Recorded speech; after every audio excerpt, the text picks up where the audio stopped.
Good evening, ladies and gentlemen. My name is Wayne Bell, Jr., and I am a member of the Cape Charles Rotary Club, and tonight I will be serving as your moderator for tonight's event.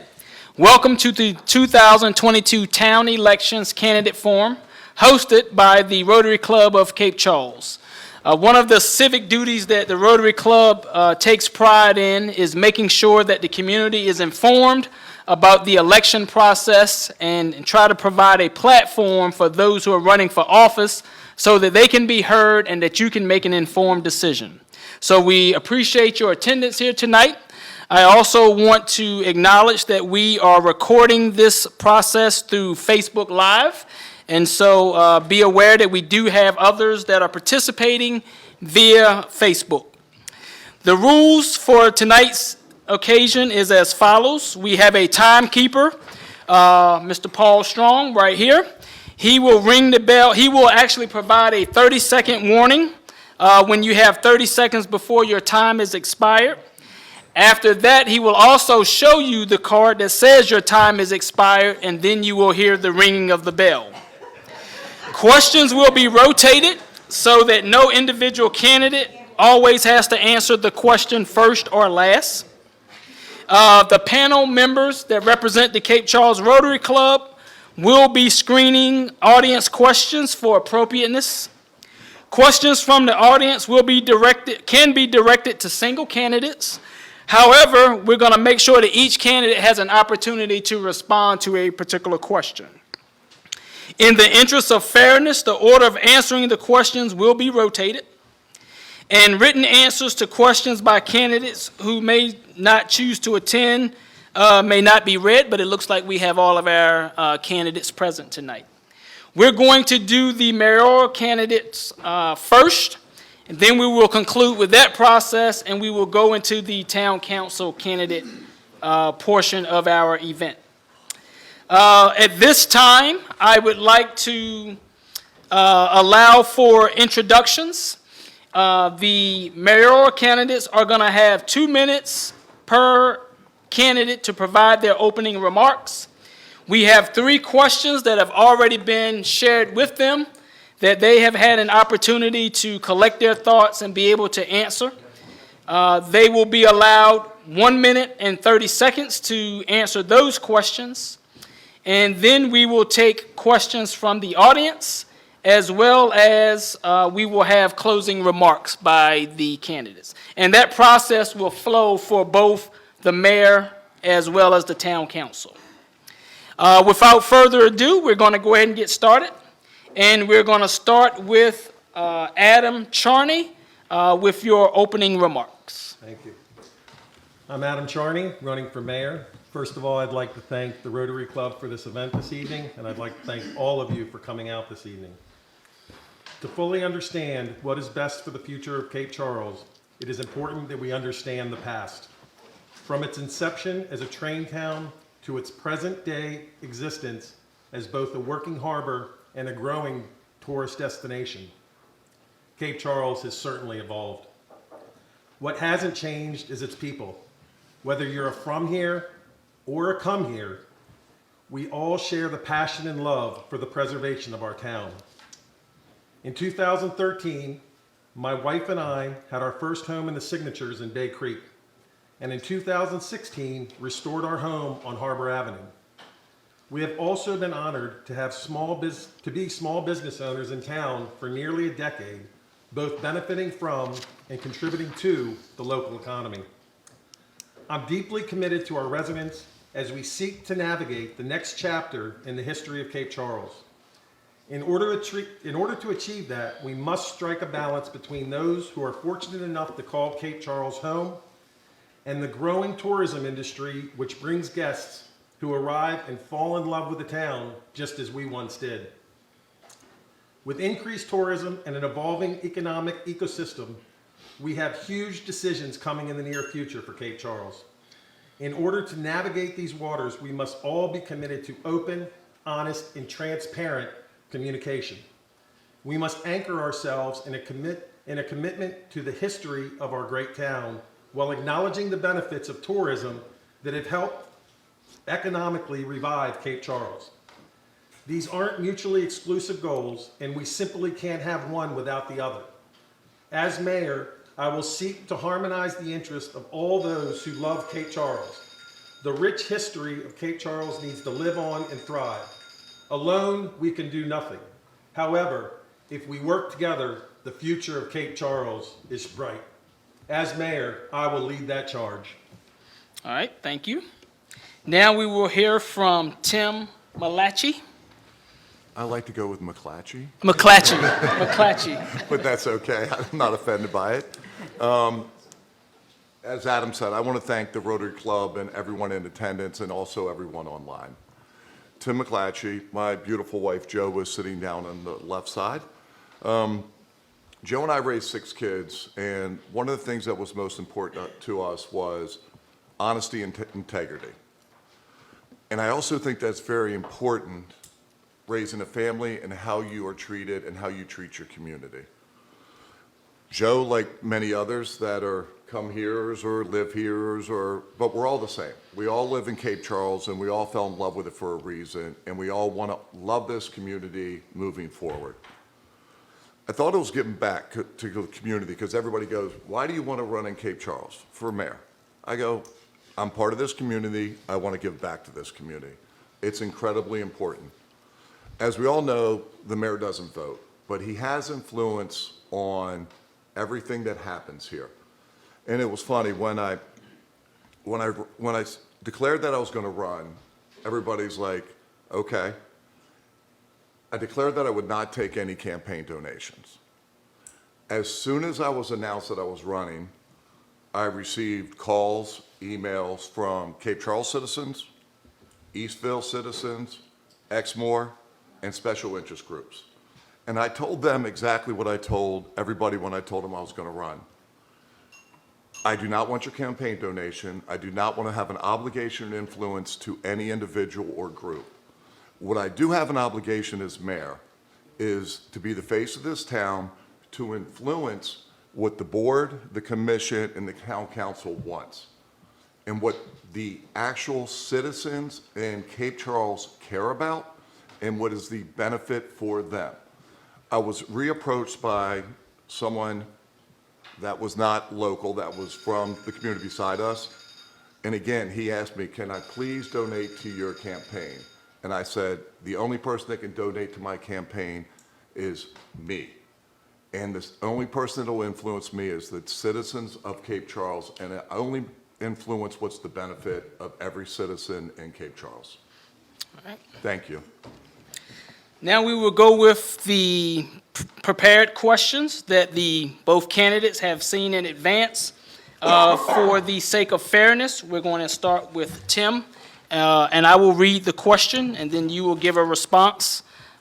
Cape Charles is suffering from a lack of car and golf cart parking spaces in the commercial and residential areas of the town.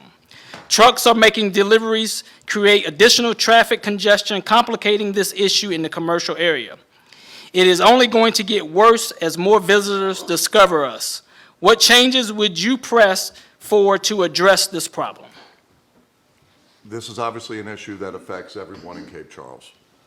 I think the first thing that everybody needs to be aware of, there is 63 spots parallel to Mason that are free parking. They are very underutilized. I come into Cape Charles and drive around probably every day, 2 to 3 times a day. And during peak season, I've never seen more than the 20 of those spots being used. I park there so that I save spots for tourists, people that want to shop downtown. It is an issue, for the fact is the signage is very poor. It's, when you pull into town, nobody knows.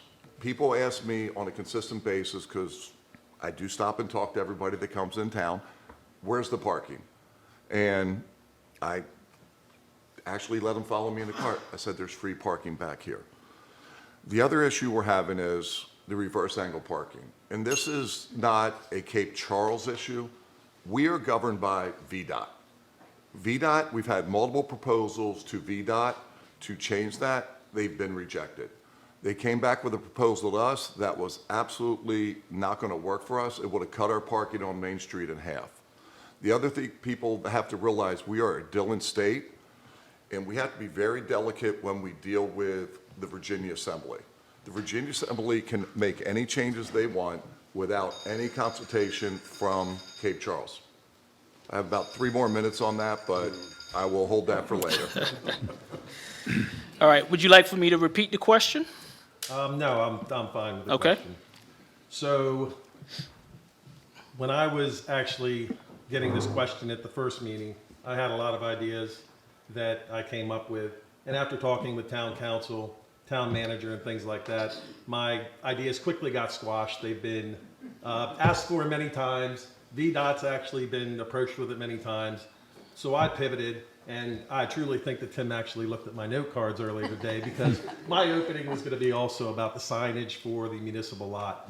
I went out today and actually did a ride and went to see the lot myself, and just like that, I had to look for it as well.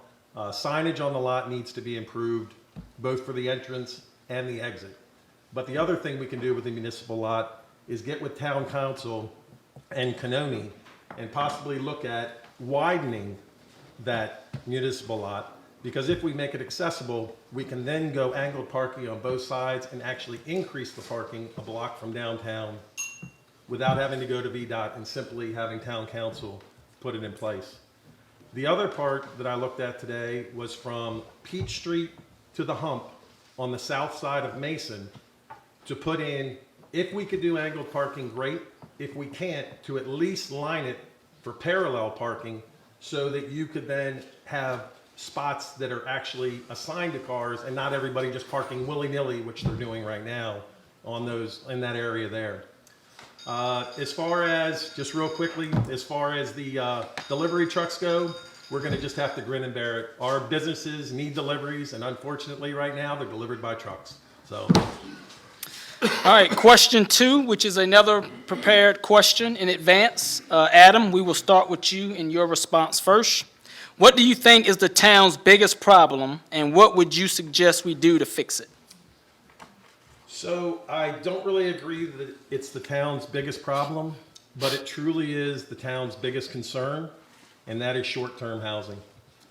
Right now, Cape Charles was hit with short-term housing in the past 2 years that it had no control over. They could not put a plan in place.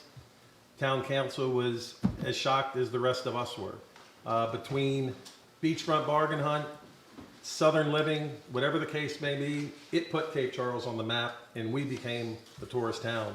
And right now, we need the short-term housing. But where we need to find out is how many is too much and how many are too little. Between my deep dive that I did and also getting with the town, I found out that there's approximately 258 homes between Bay Creek, Marina Village, and the Historic District that right now are designated as true short-term housing, which now make up about 24% of the town.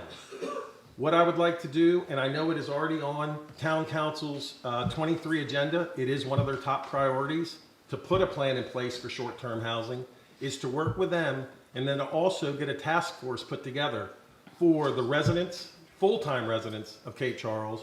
We would also have the short-term rentals as part, the owners as part of that group, and then of course our business owners to be part of that group, and find out what the magic mix is for Cape Charles to move forward economically.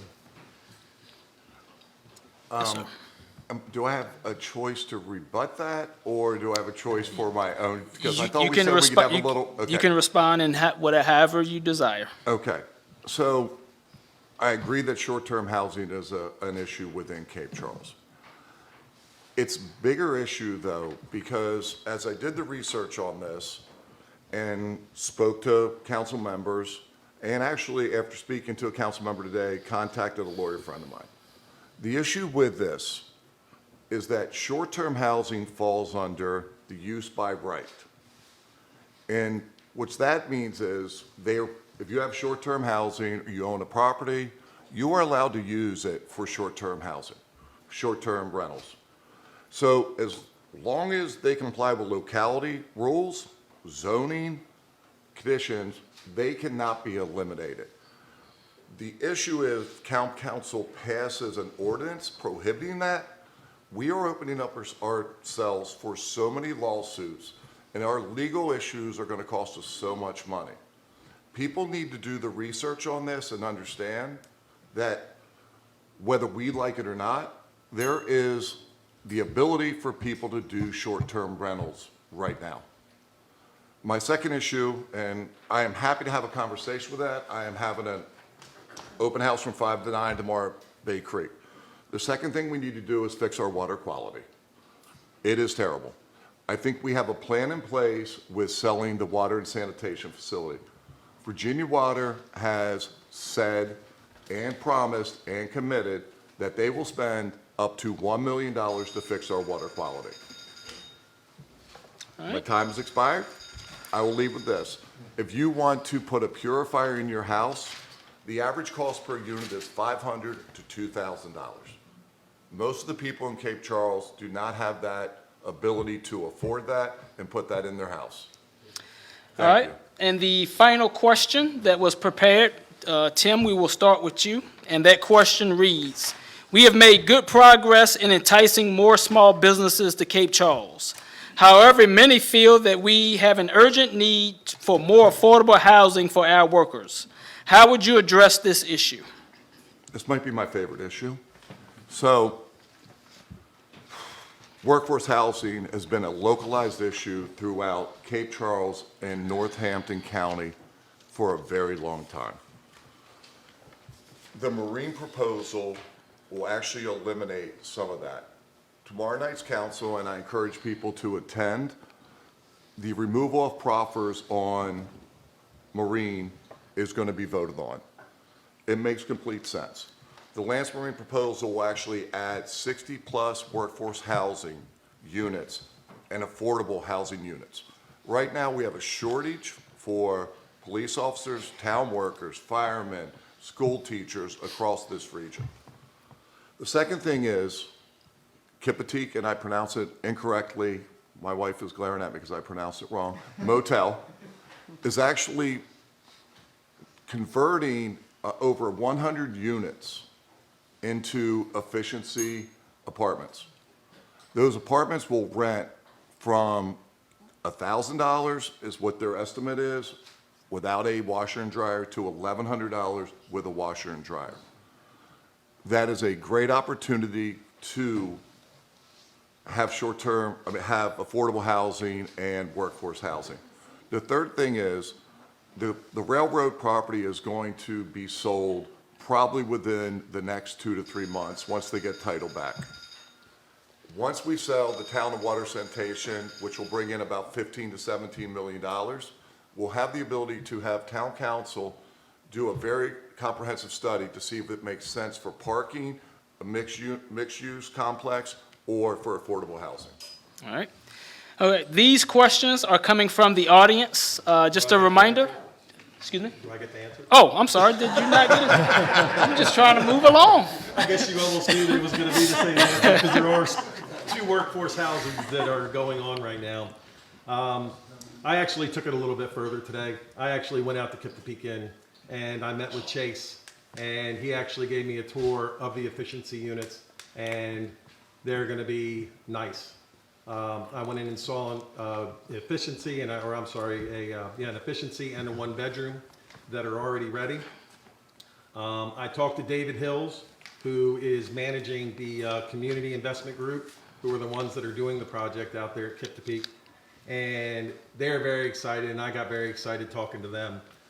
They are looking to have 10 of the units available in the next few days. Permit and zoning, as long as they come through, those 10 units will be available.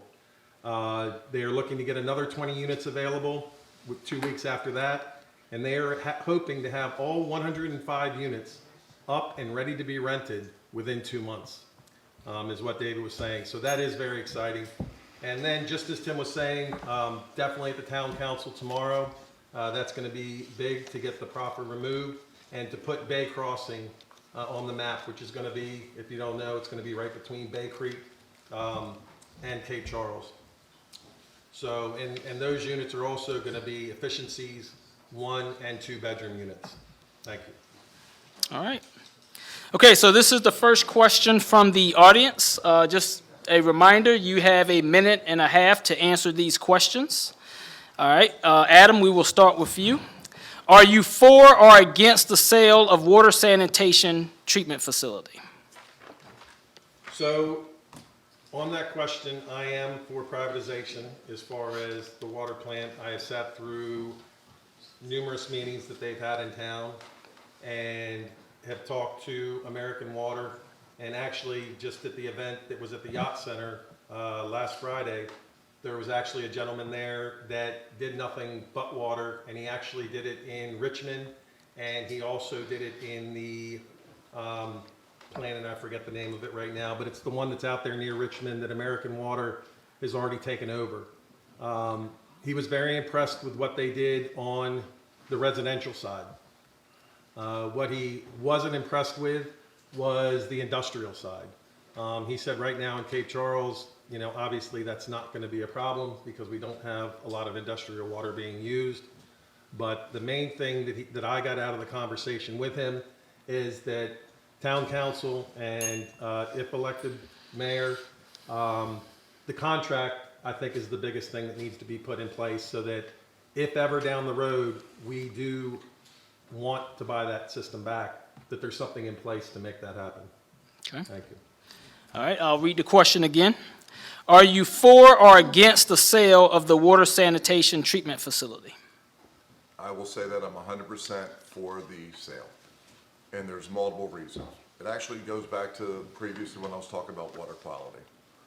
It also goes back to the fact that we have EPA violations, and as I did my research, we've had EPA violations that have went back 16 years ago. The first violation we had was about $100,000. It actually caused a major controversy because budget got pulled from multiple groups at $10,000 a pop that was supposed to be used for other purposes. The second thing is the sale right now is for $14 to $15 million. The town council, and you guys can correct me if I'm wrong because I'm open up to you, has a poison pill if it goes under 14 million can decide if they actually want to accept the terms and conditions. At $15 million or $14 million, that money goes in the treasury. That money is not spread out over 5-10 years. That is immediate sale. Immediately that money will go in. The second thing is what I don't know if everybody knows, and a lot of people might. I know everybody on council probably knows and people doing their homework. There's a $2 million trust in the sanitation and water that will immediately revert back to the town. That puts us at $16 to $17 million. With that $16 to $17 million, it gives us the option to pay off our debt, which I think is somewhere around $6 million. That will still leave us with $11 million. It also gives us the opportunity to do capital improvement within town, such as fix our sidewalks and make other improvements that'll benefit not only the citizens, but the tourists that come in. Okay. All right, second question. Tim, we will start with you. What is your opinion on controlling the number of rental properties and enforcing rules and regulations? Well, I think that goes back to the short-term rentals. I think we can have that conversation again, but at this point in time, we cannot control it. There is no ability to control it. We could go in and town council could pass an ordinance, but then we still run into the risk of lawsuits. We still run into the risk of further down the road as the economy's not as good. If we don't have the short-term rental, that tax base does not come in. There's a whole multiple issues from short-term rentals that we're not going to be able to control right now. We can figure out a way maybe to control the parking that's involved with it, maybe control, or we can roll the dice and try to pass, town council can pass an ordinance, and then there's the enforcement of it, and then there's the issue of the legal ramifications that are coming back to the town and how we handle that. We do not have a full-time lawyer. Every time that we have to go back in for a suit, we have to hire somebody, which causes us to then take money out of our general fund and pay that lawyer. These are things that need to be discussed. These are things that need to have a thoughtful conversation about before we take those next steps. because I don't think we understand the rabbit hole we would go down if that's all of a sudden we decide to ban short-term rentals or actually put a limit on those. Okay. All right, Adam, what is your opinion on controlling the number of rental properties and enforcing rules and regulations? So first off, Pandora's box is already opened, as I said before. The rental properties are here. My view on it is a little bit different. What I'd like to see happen is actually get more revenue out of the short-term rentals, whether it be from parking, additional fees, whatever we can put in place. And again, that's something that I think town council and the mayor would get together and actually put a plan together to figure out what we can do to generate more revenue. What I'd like to do with that revenue is give it back to the residents of Cape Charles. And what that would do is then show that we are committed to our residents, and hopefully the owners of those short-term rentals will also see that we are committed to the residents, and then take that home that was once a short-term and actually make it their permanent residence, thereby controlling the amount of homes that are in there without having to do ordinances or get ourselves in some kind of legal trouble that I agree with. Without having the right plan in place, that could happen. So thank you very much. Okay. I thought you don't. All right, Adam. 30 seconds. Adam, we will start with you with this question. In addition to the selling of our water waste system, town office space, and the Main Street project, what needs do you feel should be addressed in other areas of our town from Fig Street to Pine Street and Randolph Avenue to Washington Avenue? Okay, well, I'm going to include off of Bay Avenue for that, because I think one of the things that we need to do, especially talking about how great Main Street is already, how great our park is already, and how both of those have been beautified, I think it's time that we really need to take a look at our beach. It is Cape Charles' crown jewel. It's the #1 draw. Again, I know that it's already on town council's list of priorities for 23 agenda. Right now, looking at the beach, I think parts of it are truly out of control. I mean, there are entrances to where you literally need climbing gear to get into the beach and have access to it. I think that would be the place to start, is to make that accessible for everybody in Cape Charles, both residents and visitors.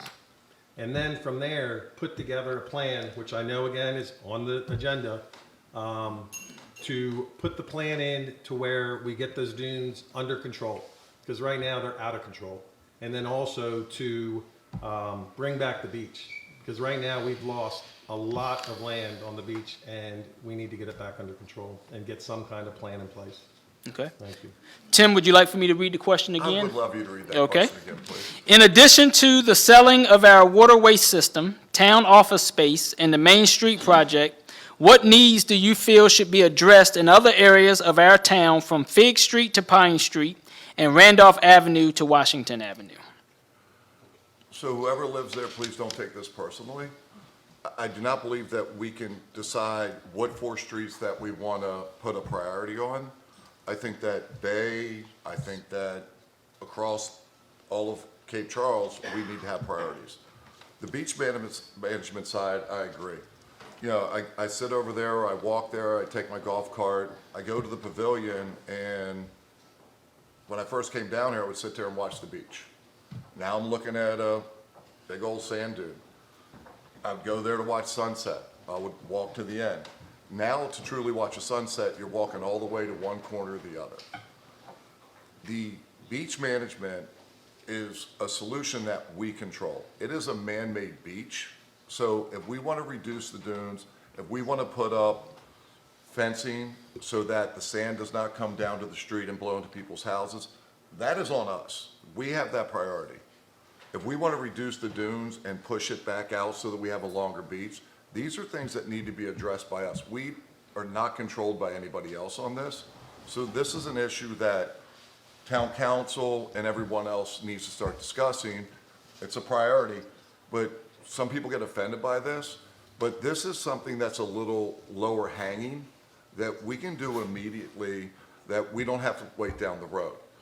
Some people say people on Bay Avenue are pushing for this because it blocks their view. I think it's important for everybody that lives here, the tourists that come in, it generates revenue. People come to Cape Charles for not only the people, the sunset, the beaches. So we need to maintain it. We also need to make sure that we have access for handicap. It's been a major issue. There's no way to get in and out. We need clear markings that allow somebody, if they are handicapped, to come through. All right, thank you, thank you. Oh, All right. sorry, time expired. Okay, next question. Tim, we will start with you. Please give very specific examples of what you've done over the past few years to help the community.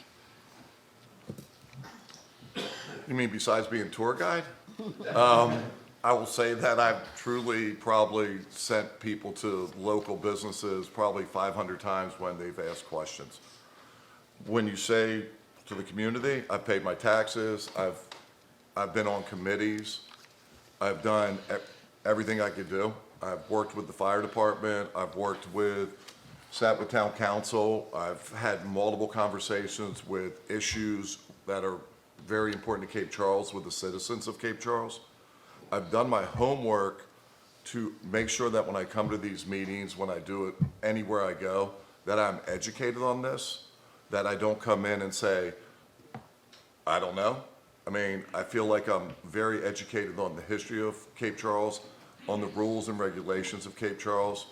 Can I say that I've ran for office in Cape Charles? No. Can I say that I've done anything else besides donated to causes? I would be actually sitting here telling you something that wasn't true. But I've been a community leader for everyone I've talked to. I have this incredible passion for Cape Charles, and that is why I'm running right now, because it is time. I fell in love with here. This is my home for life, and I need to be part of this community and make sure that we keep this community the way it is now and why all of us live here. All right, thank you. All right, Adam, same question. Give an example of what you've done, give specific examples of what you've done over the past few years to help the community. Over the past few years, the first thing that I've done is I actually did work with Main Street for a little while when they were, well, that's actually a little more than a few years ago, but when it was first getting started. I just recently, before I actually started or was going to run, was actually on the committee as an alternate for the Historic Review Board. From there, I've been a total advocate of all the businesses, making sure that whether they are new or old, that we make sure that we do all our shopping and everything else as local as we possibly can. I've actually become a short-term rental owner in Cape Charles as well. So not only paying my taxes, but also paying in to the businesses. My wife had the furniture exchange, which I'm sure a lot of you know and have gone to, but we had that business for many years, and that also helped support the community. Thank you. All right, Adam, what are your plans about having Wi-Fi available in Central Park and the beach and Mason Street areas? Wow, I think it's a great idea. I really have not even thought about that question or how hard that actually would be, but being that everything is really remote, because I know right now at the harbor there's Wi-Fi. I know at Marina Village and the marina there, they have Wi-Fi. I don't think that would be too hard to accomplish, and I think it's a great idea to have it available for all our citizens and our visitors when they come to town to have free Wi-Fi. Okay. Thank you. All right. So this is a pretty easy one. First of all, there's actually, the federal government has given grants for Wi-Fi for most of America, especially rural towns. We qualify. We actually, not only for Central Park, we have the availability, if we pursue this, to put not only Wi-Fi, high speed in all of Cape Charles and the surrounding areas. If you talk to the supervisors in Northampton County, they are pursuing this. It will also cover Cape Charles. This is a no-brainer for it. It would be no cost to the citizens of Cape Charles. It would also bring in areas that maybe are underserved, as we talk about some of like Heritage Acres, they have trouble with even affording high Wi-Fi or internet. This is a great opportunity for Cape Charles to take advantage. We need to do a little more research how we accelerate this, but this is a very easy win for Cape Charles, and it actually will help everybody, but it needs to be town-wide, not just for Central Park. Okay. All right, Tim, we're going to start with you on this question. How do you plan on generating more income from tourists? So this is a very tough question. So I've thought about this one for a very long time. So to generate income for tourists, we're actually generating or costing us more money. So short-term rentals is a perfect example. If you read the comments from town council that were read, people that come here are actually find it a very nickel and dime situation. Paying an extra $4 here, paying an extra $6 here, paying if somebody wanted to put a food tax on. The reason people come to Cape Charles is they love it. They can go to the beach. It's not an ocean. They can drive a golf cart around. We do not want to drive people away. If you look back when we drove the ferry away because we raised taxes, they went to Kipateek. We ebb and flow as a town of Cape Charles. If we start taxing over and over and over, long term, we could start losing the revenue we have.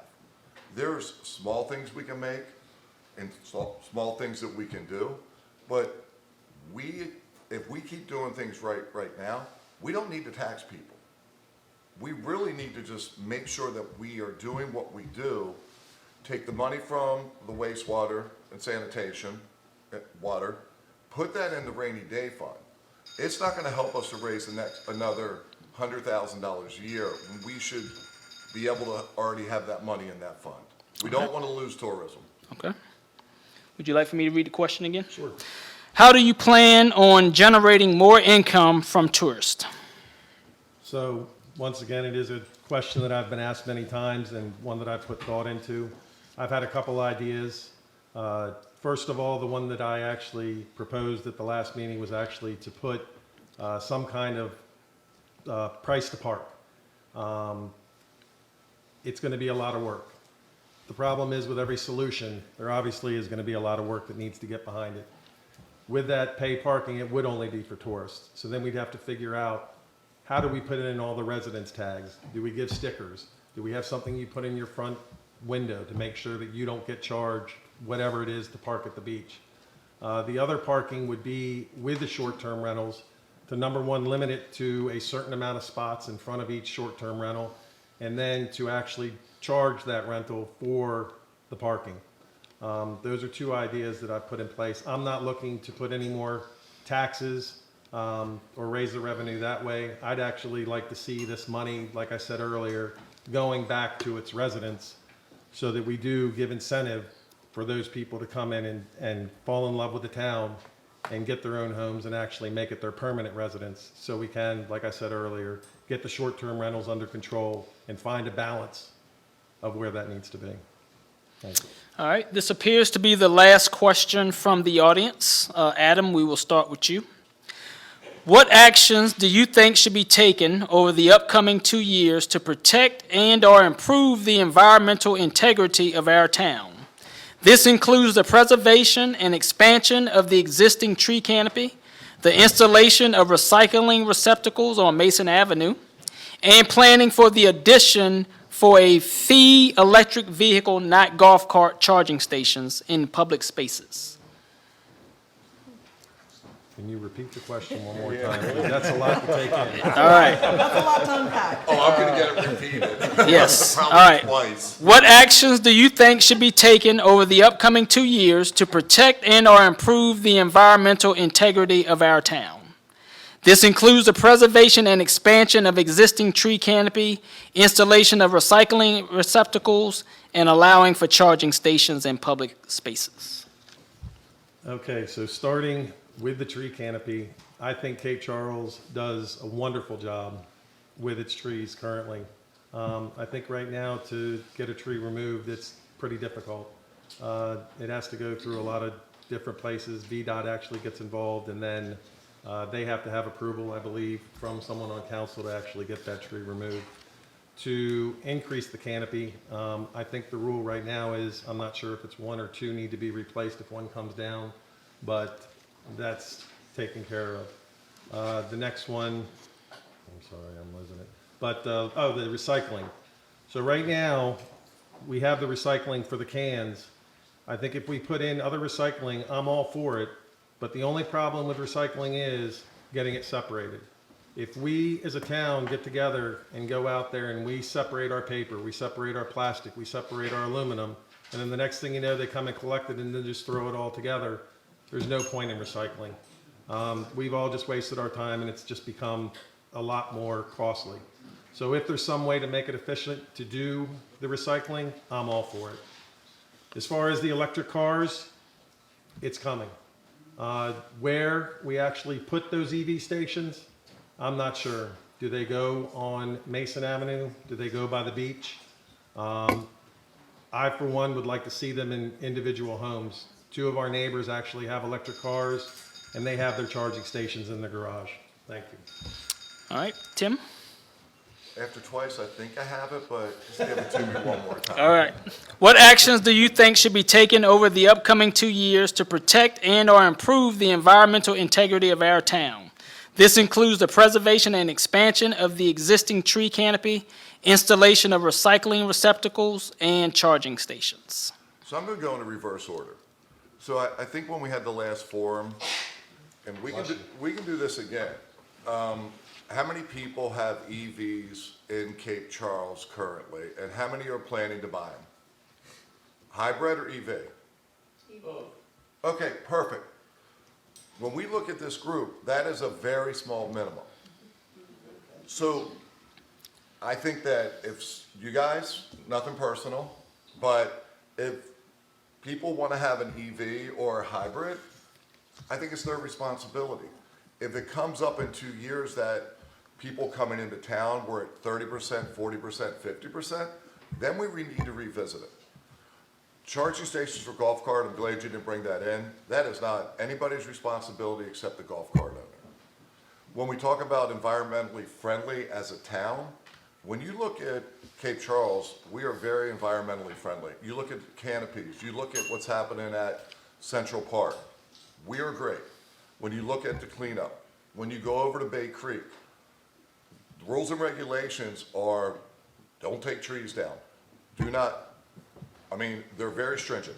When it comes to the recycling, this is a tough one. We have to have recycling. If we're going to move to EVs, you better have recycling.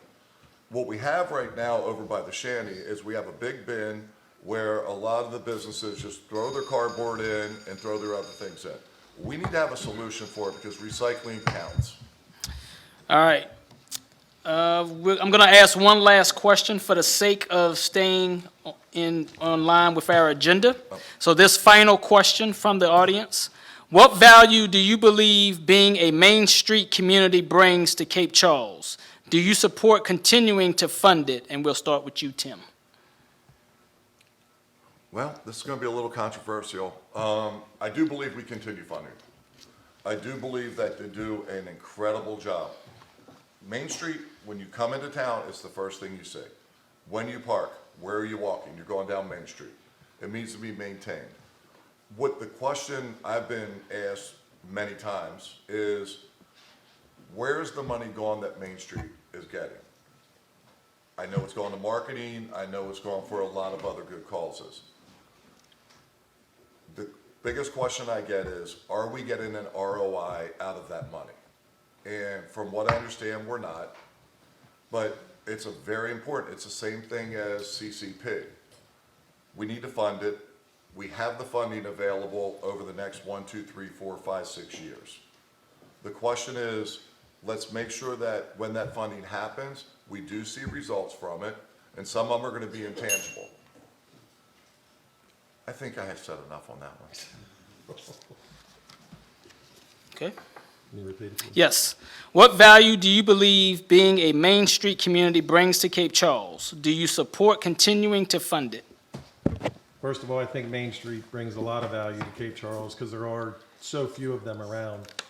And the value that it brings to Cape Charles is putting all of our businesses out there, advertising Cape Charles, making it the best that it can be.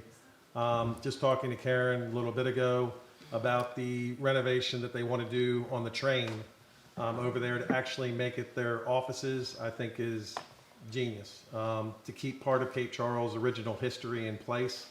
And I would like to actually work hand in hand with Main Street to make sure that it does continue. And I do think that the funding for Main Street should continue. Thank you.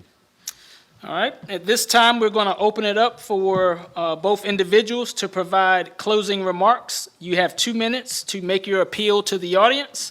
And Adam, we will start with you. I want to work with you. I want to work with all of you to be your voice. With transparency, through regular town hall meetings, I will communicate with you one-on-one, through social media, email, and even through the mail if that's how you want it. I will actively seek thoughts and opinions of all constituents so that every voice is heard. I will regularly meet with community stakeholders to get them involved and to get their opinions on issues that are important to them. In order for Cape Charles to thrive, we must create a playing field that meets the needs of all of our residents and stakeholders alike. This is why we must support our residents, our businesses, and our visitors with everything we do. Living in both Bay Creek and the Historic District for a decade, while having businesses in town, I feel it has given me a unique view and understanding of Cape Charles. We must diligently fight to protect what Cape Charles once was, what it is, and what it will one day become. Keeping its charm is something worth fighting for, so that one day we can pass down the legacy of Cape Charles to our children and our grandchildren. As mayor, I will do just that. Please join me on the journey and vote Adam Charney November 8th for mayor. Thank you. Now I know who read my notes. We just went full circle. So, as I said before, the reason I'm running for mayor of Cape Charles is I think it's the face of Cape Charles. Again, that is why I refuse to take campaign donations, because I will not be influenced. I will listen to every citizen. You know, it's kind of funny, I was at Heritage Acres probably 3 times last week listening to their concerns. And their concerns count. I mean, they're talking about, I can't get my wheelchair in, the sidewalks I can't drive around, I can't do anything. They're like, we're a lost area over here. Their voices count. I go to Bay Creek, they come over and say, nobody in the town of Cape Charles, which I consider myself the town of Cape Charles, likes us. And I'm like, I don't know why, but then I talk to people and, you know, we're all visitors. Even though we pay taxes, we do the same thing as everybody in the historic district, everybody in Kings Park. Their voices need to be heard. Their voices don't override the voices of Heritage Acres, and I'm going to apologize to everybody, but I cannot remember the corner area. But all these voices matter. Seabreeze, thank you. Their voices matter. I go up there, and they're like, you're the first person who's ever came and talked to us. I talked to Lawrence, and I'm like, you got to be kidding. I'm amazed. Somebody goes, hey, you didn't come door to door. I go, I did come door to door. You're 30% of the people are home. They're like, oh, your opponent has more signs. I'm like, I'm sorry, he has more signs. This is about knowing what the issues of every citizen are. And again, I'm self-funded, so did I spend $10,000 on my campaign? No. But what I did do is I went door to door, I talked to everybody. I want to be the mayor because every voice in Cape Charles counts. Thank you. Thank you. Let's give them a round of applause.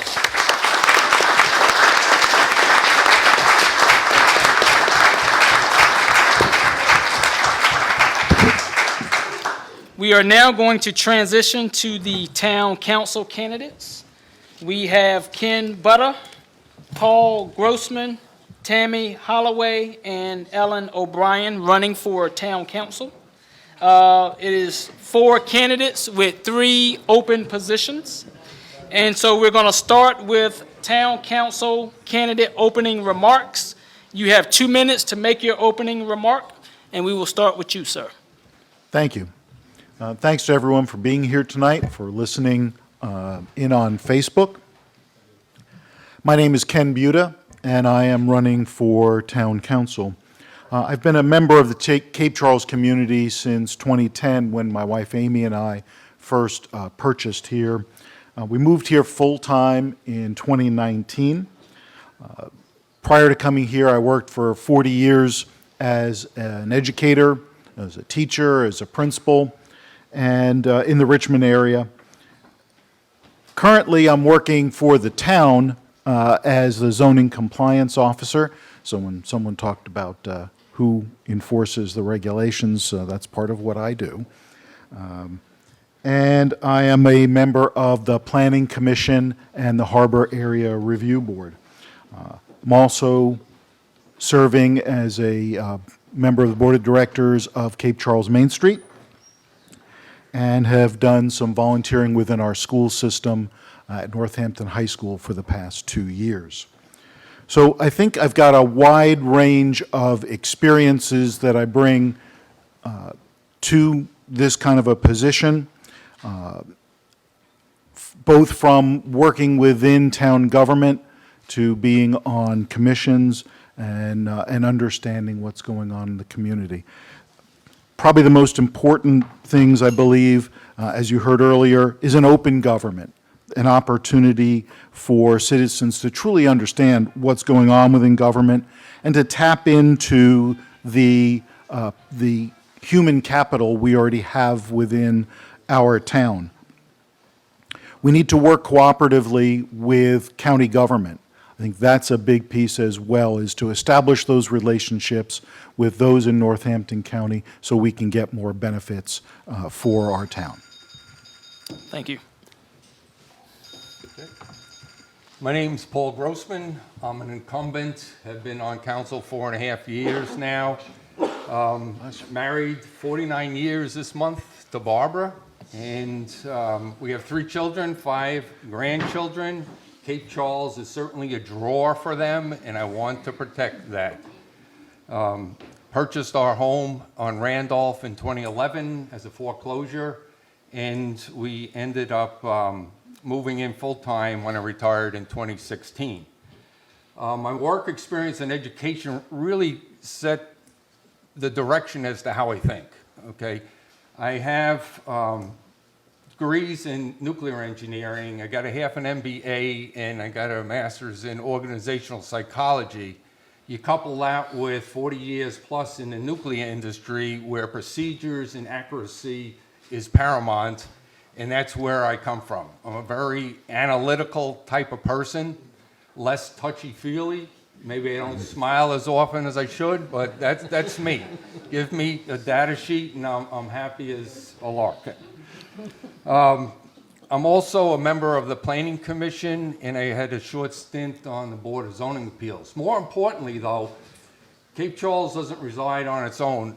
At the county level, I'm on the Northampton County Economic Development Authority. I'm on the Eastern Shore Groundwater Committee, protecting our aquifers, and I'm on the Eastern Shore Coalition of Housing that is dealing with affordability issues for the counties.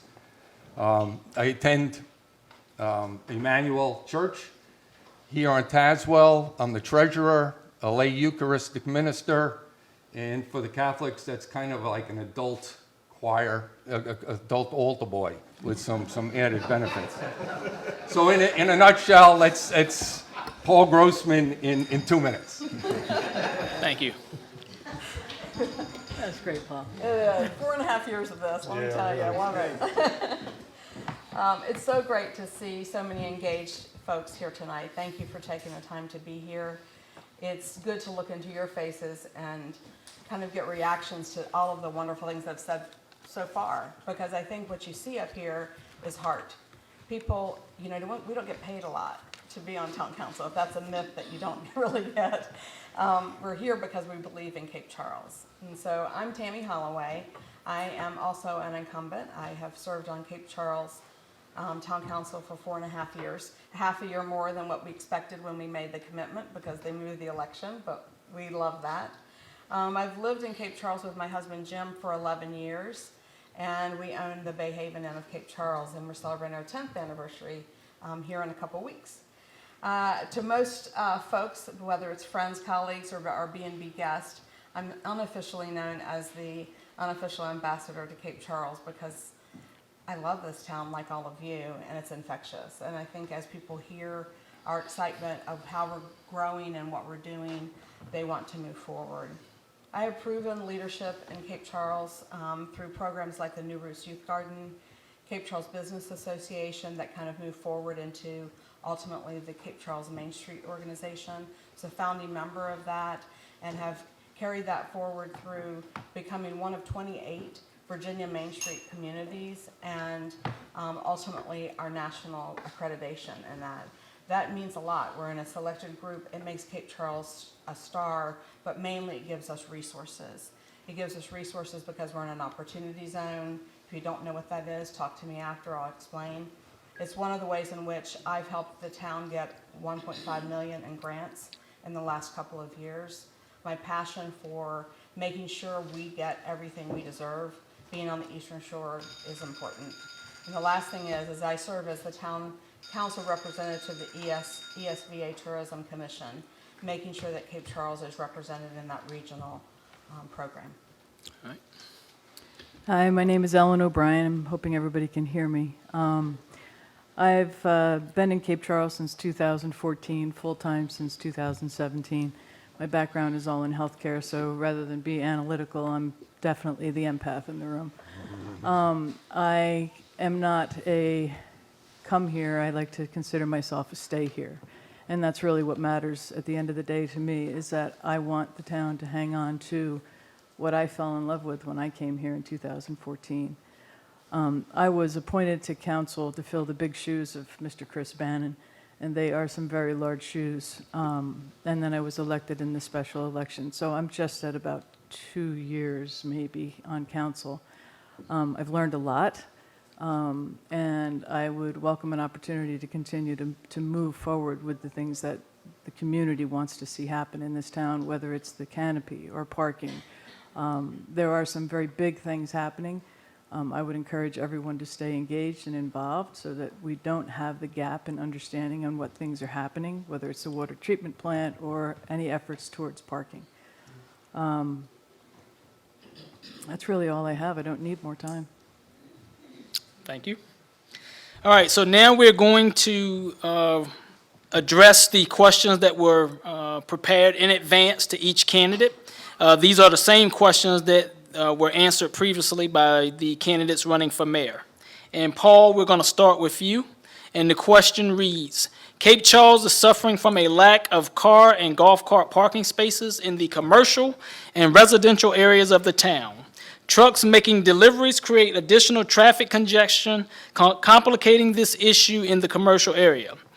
It is only going to get worse as more visitors discover us. What are your changes that you would implement to address the problem?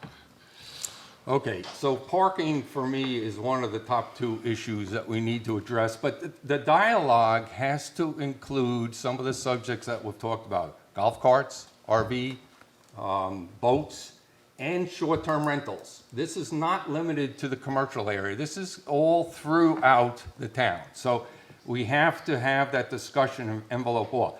In the past, we have always did this in fits and pizzas. We had in 2017, the Main Street organization put together a study for the commercial district there and offered recommendations. We studied Bay Avenue back in 2017. We had a infamous reverse angle parking discussion that had gone on and finally settled on what it is right today. And then we also had a town hall event that back in February 2020 that we proposed some solutions relative to RV and boats.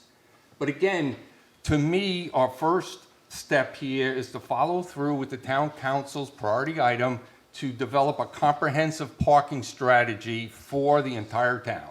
We can't just pocket just certain areas, and that includes historic and the commercial areas. In order to do that, my opinion is we need to bring in a third party that has expertise. This is a large enough subject in scope and sensitivity that we need expertise to help drive that, as demonstrated in our comp plan and historic district guidelines. Very useful.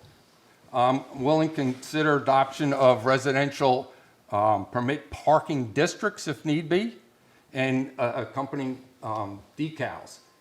Bottom line for me, any option has to be assessed against the town staff resources. And if we pick something, the town staff resources have to adjust accordingly. Thank you. All right, would you like for me to read the question? You good? I'm good. Okay. We've been talking parking a long time, so I'm feeling pretty comfortable in this. Without a doubt, we need a comprehensive look at the entire town. And I think in doing that, I'm a big believer in phased approaches to solutions, that we can't take on everything at once. We do a comprehensive study, we break that into pieces and parts that can be managed. And one of those pieces, as the mayor candidates both said, as if they were reading my notes as well, our municipal lot is completely underutilized. Some of that is lighting, although most of the time in which it's needed to be used, it's not dark, so it's an okay place to use. But I'm looking back at my fellow councilman, Mr. Buckholz, who told us in the very beginning, the sign for parking should be at that first lot entrance as opposed to where we put it. I stand corrected, Mr. Buckholz. But I think that's important to acknowledge that sometimes you don't get it right, but you go back to fix it, and we have that on the agenda to fix. That's an easier fix. That will give us, what'd you say, 63 spot, that'll give us a lot right away. I think we need to encourage our merchants not to park in front of their shops and to park in that municipal lot, or if they need additional help of where, we create a spot for them in doing that. The second is Cape Charles Main Street did do an intensive study and many open forums and came up with one solution that really can be done very, very quickly, and that is putting lines on the places between Peach Street toward Rayfields and between Pine toward the beach. If you actually put lines in, people park within those lines, and it adds a couple spaces here and there, and that's when we add the golf cart parking to each block. I think each block should have some golf cart parking spaces. Well, I agree with both Paul and Tammy with what they'd said, but I would also like to add that, and I'm guilty of not doing it, but recently started, is parking perpendicular to the sidewalk. I don't think we do that enough with the golf carts, because we could actually get 2 golf carts in one space. Deliveries at our shops in town, if we had a loading zone, we have one in front of where the coffee house is, but it seems as though that just shuffles up the street. And I know this is huge, but I think a consultant could possibly help us to come up with, is there a better area for things to be delivered, and we come up with some other idea for getting items into the shops, rather than have a big truck on Mason. Can we do it in smaller bites, or have some sort of setup with the delivery, whether it's DHL or FedEx or whatever, to work to get off-hour deliveries, very early morning deliveries, deliver at another spot, and we shuttle it into town. I'm sure that other small communities have encountered similar problems and have ideas that maybe we've not thought of yet. But we have to involve the merchants and everyone into the discussion. But I do believe that we need to go in the direction of permit parking for full-time residents and actually have parking fees in the season, in the summertime, not in the off-season, and to limit the number of parking spaces that vacation property rentals can have. Okay. Thank you. I think we've heard a lot of similar things. There aren't too many different solutions, but there are things we can do right away. For example, remove abandoned vehicles from streets and alleys. That's something, as the zoning compliance officer, I've been doing Over the last 2 months, we've gotten 5 abandoned vehicles already removed, and we've got another 5 in the process of being removed. That's an easy thing for us to do. Ending long-term storage of boats and campers and trailers on the streets. As of today, there's 28 boats, campers, and trailers sitting on the streets. These are not short-term rental people. These are not vacation people. We don't need to have those on the street. You've already heard about improving the south side, the lot on the south side of Mason. That needs to be annually graded. That's an issue we need to take care of. We need to look at other ways to increase parking options. At one time, we had looked at the lot that's behind the library to put in additional parking there. I think it was 40 spots that were a possibility at that time. We've dedicated some of that space to trash and some other things, but that's an area we could look at. Going forward, as we design the harbor area, we want to make sure that we include alleys behind everything so that we don't run into this same problem of trucks and delivery right on the same street that we're using as a thoroughfare. So I think that's important to be proactive as well as solving today's problems. Thank you. All right. The second question that was provided in advance, Tammy, we will start with you. And the question reads, what do you think is the town's biggest problem, and what would you suggest we do to fix it? One of the things I learned when I came on council in 2018 is there are a lot of number ones, and it's very, very hard. The thing I'm most proud of for the town is that we come up with a strategic plan and priorities, and that helps us kind of address those. I'm not skirting the question. I think we have many challenges, not necessarily just one. But I would agree, as I think both mayor candidates said, that short-term rental perceptions and reality are a challenge. And I propose that we address that in a phased approach. One that I think we could do within the first year, and that is, and I've been asking for this, and I'm going to push further for this, that we form a committee that includes vacation homeowner, resident, town council, town planner. I'm sure I'm missing one of the key factors there. Planning, and come up with what are those community standards. We can't change some of the things about what you can use your house as and what you have by right, but we can set our standards for our community and our expectations, and we can hold people accountable to that. Short-term rentals add an incredible value to this town. Our businesses would not thrive the way they do without them, so we need to accept that. All the places that we love, Brown Dog Ice Cream, Moonrise, Kelly's, all of those places couldn't be open all year long unless they could make the money they make in the season. So they are an important part of our vitality as far as economically, and we need to work together to move that. I think some of the things we need to address in that community standards are noise, trash, and parking, as well as having someone in the community that's their person of contact. So if there's an issue, they are required to have somebody that's the contact person. We're required to have that as a B&B. I think others should have that. Short-term rentals, just so everybody is clear, they have to have business license, they pay B-Poll, and tot tax. They are contributing to our economy fairly. I agree that short-term rentals are probably our largest problem. I also think that, that we need to welcome people because of the money that they bring into our town. However, I think there's a bit of a self-fulfilling prophecy that happens because I don't see tourism as a single sustaining way to go for the town. If we're able to rent short-term for a week, we pay $5,000, and if that homeowner rents the place for 13 weeks, they are actually just supporting the fact that their property value is at a certain point. We're going to prevent the attraction of young families and retired people to be able to come to town and live here.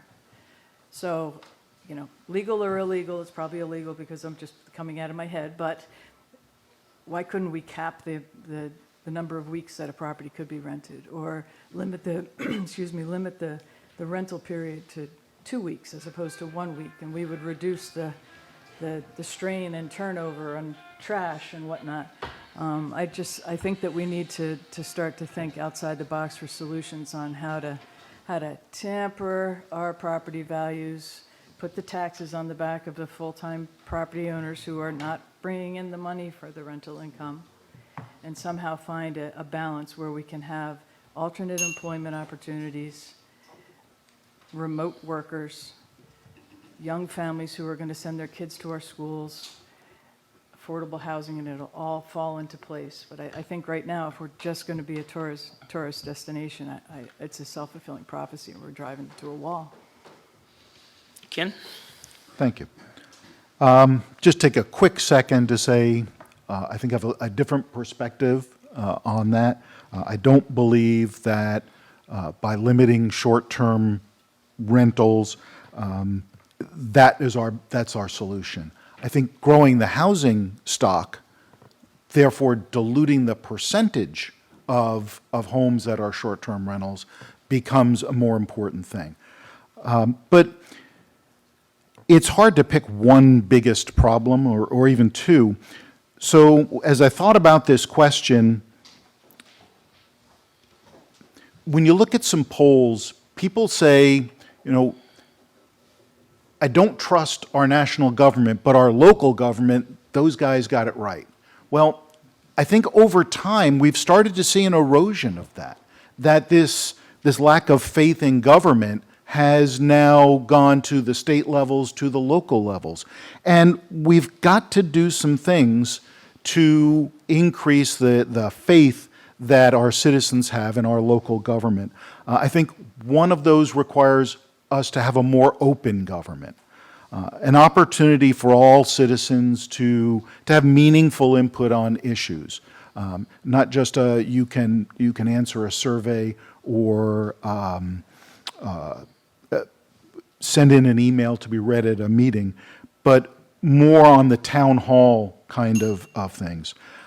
Making sure that everyone's treated fairly, that boards and commissions provide really unfiltered advice based on their research and their expertise, and that our government is more efficient, that we can decrease the amount of time it takes to get town staff to accomplish the things that we believe as a community are important to us, whether that's going through planning and building.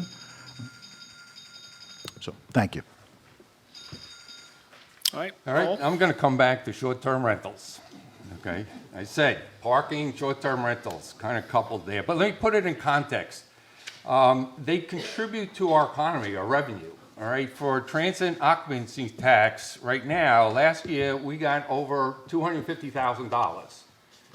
Coupled with our meals tax, which a large amount of people go and buy meals here, we had a meals tax of over $500,000. So it is a part of our economy that needs to stay. The question is the balance. I think personally we've reached that tipping point on the balance. About 30% of our homes are short-term rentals in the town of Cape Charles. And this includes both Bay Creek and the historic district. They're about 50-50. So the discussion around short-term rentals has to bring both of those entities into the party to go forward. Unlike a lot of Virginia localities, we do not have an ordinance for short-term rentals. We are late to the dance on that subject. We have one that's working great on ADUs, accessory dwelling units. Well, in looking at about 24 across the state, localities across the state, they have ordinances on short-term rentals. I don't want to say they're cookie cutter, but they're already there with solutions on how they address. They address where to build, limitations on number of days, off-street parking, and dealing with violators. That's another big issue. So again, I look for control on short-term rentals through adoption of a zoning ordinance, and that's a priority right now on the town council's list. It includes caps perhaps on the number of rentals, percentage-wise. Maybe distance between short-term rentals, and Hancock just approved something along those lines. So again, I've come to zoning ordinance for short-term rentals is a way to go for us. All right. Now we're going to respond to the third and final question that was prepared in advance. Ellen, we will start with you. The question reads, we have made good progress in enticing more small businesses to Cape Charles. However, many feel that we have an urgent need for more affordable housing for our workers. How would you address this problem? We are addressing that problem now with the affordable housing that's going to be in the comp plan coming up. And we've discussed on council and what's going on at Kiptopeke. My concern is that I want a better understanding of what's affordable. Is $1,000 a month for a retail worker an affordable rent to pay? And is $1,000 a month an affordable rent for a school teacher on the shore to pay? I don't have that answer, but I have a tendency to believe that that might be a little bit steep. So I think we definitely need to create and offer affordable housing, but we need to understand what affordable is for these people that seek these solutions. Ken? As we said, the town is currently working with a developer to bring workforce housing into a parcel off Old Cape Charles Road. That's going to be a mix of units there. I think that's important. I'd like to see that within there, we also include some dedicated units that could go to J1 visa students. That's the summer visa program where students, foreign students can come in, work for 1 to 3 months. We have a gap in service industry that could be, during the tourist season, that could make a good solution for us. So I think having that, and possibly during the winter, those same 1 or 2 units could be used by some of our larger employers like Coastal Precast when they need to bring in some temporary workers. I think that we want to provide incentives to homeowners who can provide affordable long-term rental leases to tenants who work in the town or the county. So instead of being a short-term rental owner, maybe we can find some way to incentivize someone to make it a longer-term lease. And then as we create our harbor area plan, encourage developers to include workforce housing as a part of that development. So I think those things could work. All right. Paul? This question I like because it's in my wheelhouse. Housing is one of my pet issues there. So let me focus on the workforce component of affordable housing spectrum. It goes in the upper bounds of affordability when we discuss it. Cape Charles cannot survive, and we cannot solve this by ourselves. This has to be county related also. And let me go on to a couple things that we are engaged at a county level in this particular area. Okay, I don't want to dwell on the Kiptopeke Inn. We've already talked. I went and visited them today too. The Eastern Shore Regional Housing Study was just issued through the Accomack Northampton PDC. I was on that management team that conducted that particular study. That is now a document that we can hold up to developers and say, here are the needs and at what income levels on the Eastern Shore. We need houses at all income levels, not just the lower income levels. What we're finding as those, let's say in the workforce area, can't find the capacity to rent, they're renting at a lower value and pushing people that can't afford up to more higher valued houses, and it's getting all mixed up. So at each of the income levels, we need more housing. More increased capacity will drive down prices. We have a barrier to ordinances in affordability that we had just gotten. I proposed that grant, we got it, we got the study. Our planning commission is now working through that, and what can I change in ordinance space? EDA created a subcommittee on workforce housing. We bid on a parcel in Cape Charles, we will hear from the person tomorrow night at council that beat us out, which is fine with us. But he's going to proceed with workforce housing here in Cape Charles. And lastly, I participate on the Eastern Shore Housing Coalition, exchange information on a quarterly basis with people across the 2 counties. Thank you. Okay. I think Paul really hit on the key to this, and then that is it's not a Cape Charles issue. Number one, it's an issue across our country, but as far as narrowing that down a little bit to the eastern shore of Virginia, one of the things that's been wonderful is Paul's participation in those county and bringing people to the table.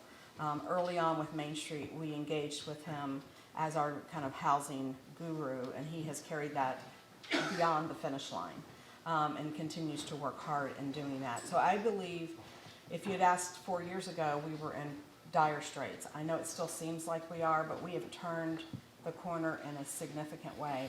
The people in Richmond know our needs as an opportunity zone community. The people through the county know and work with us on doing that. It may not end up being physically in Cape Charles all the time, but it's going to be approachable for doing that. A good example with the Kip to Peak Inn, I have some pictures of that later if people want to look at them, is that we have to work so that the bus transit will stop and pick up people there and bring them in. It's not just one kind of solution to the problem. You have to have multiple layers of doing that. The J1 program, I'm so excited that maybe we'll get back to international travelers again, because we actually have a place for these people to stay. We started that with Main Street in 2020, and the pandemic hit. We met in January and moved right into the pandemic. So several businesses within Cape Charles were ready to do that, but where were we going to have them live? You know, it's the chicken and the egg thing. Well, I think we have the hen house. Now they're going to be here soon, and now we can start working on how are we going to build our workforce, because that's the next phase of this. Okay. Now we're going to take questions from the audience. These are the same questions that were asked of the prior candidates. We're going to start with Ken. Just as a reminder, you have 1 minute and 30 seconds to answer the question. Are you for or against the sale of water sanitation treatment facility? I am for the sale of the water treatment and sanitation facilities. I think it will, if we look long-term on that, the amount of investment the town will have to put into the system to bring it up to what we need it to be so that we have high-quality water is just going to be overwhelming.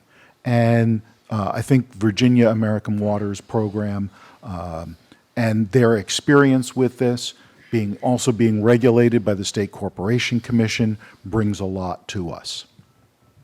Okay. I'm for the sale. Initially, I was a little apprehensive.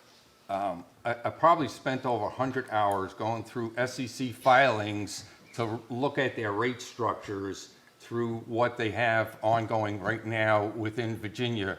And thankfully, I came to convince myself, hey, this isn't so bad of a deal. We balance the potential for rate increases in the future versus a rate reduction initially, and I'm pretty satisfied. We need an operator with the experience to come into our town and take over that particular sets of facilities. Okay. I am in favor of the sale and have evolved over time like Paul. One of the reasons I've been able to do that is because our town manager has done such a great job working with the consultants that we brought in to bring us answers to every single question we could throw at them. And many of those questions came from all of you, which is really important in moving forward. But I see it as a path that, you know, when I run my business, I can't do it all. I can't be the expert at everything. And when I look at what we need for our water and sewer treatment facilities, we need experts that's what they do. They have bigger buying power. They have the folks that can help us address our water quality and ultimately our rates to go down. You know, if you came to the last session, you learned in the state of Virginia, we have one of the highest water sewer rates in the state. with the SEC stipulations and how that will be managed, there's no way that will be the case. And that says something. I think these folks are good people. They've been in business for over 100 years without changing their name. You know, a lot of businesses and companies have been around for 100 years, but they have 10 names. They have the same name, and they are credible, and we've done the research and done the right steps to do that. Much needs to go to our town staff that has done incredible work in getting us to this place. I Ellen? agree. I think it's time to pass both plants off to American Water.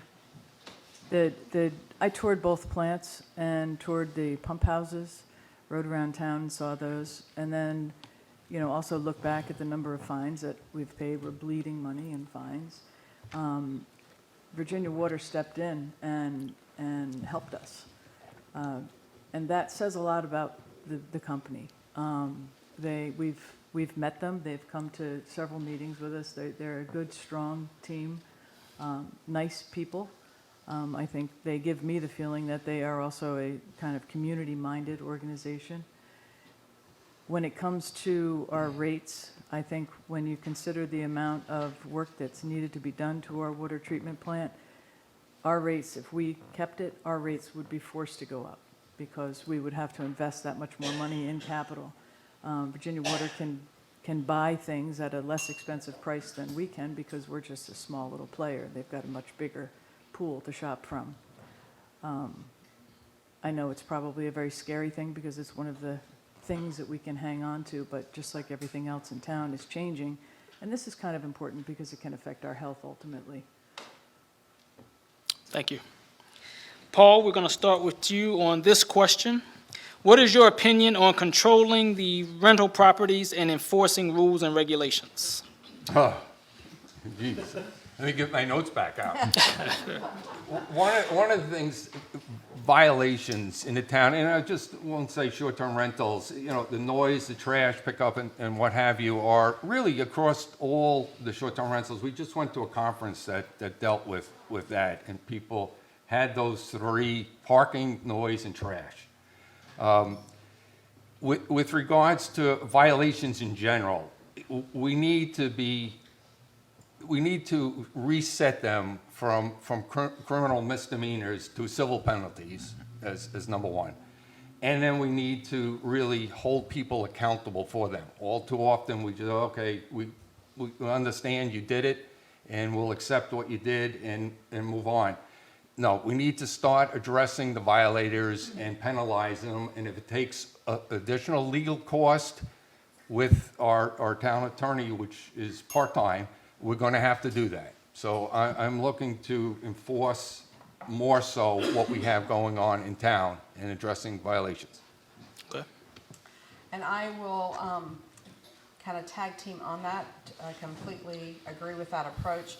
I would like to see that our short-term rental businesses, because that's what they are, they have a business license, that they sign an affidavit that says, I agree to these community standards and these things each year.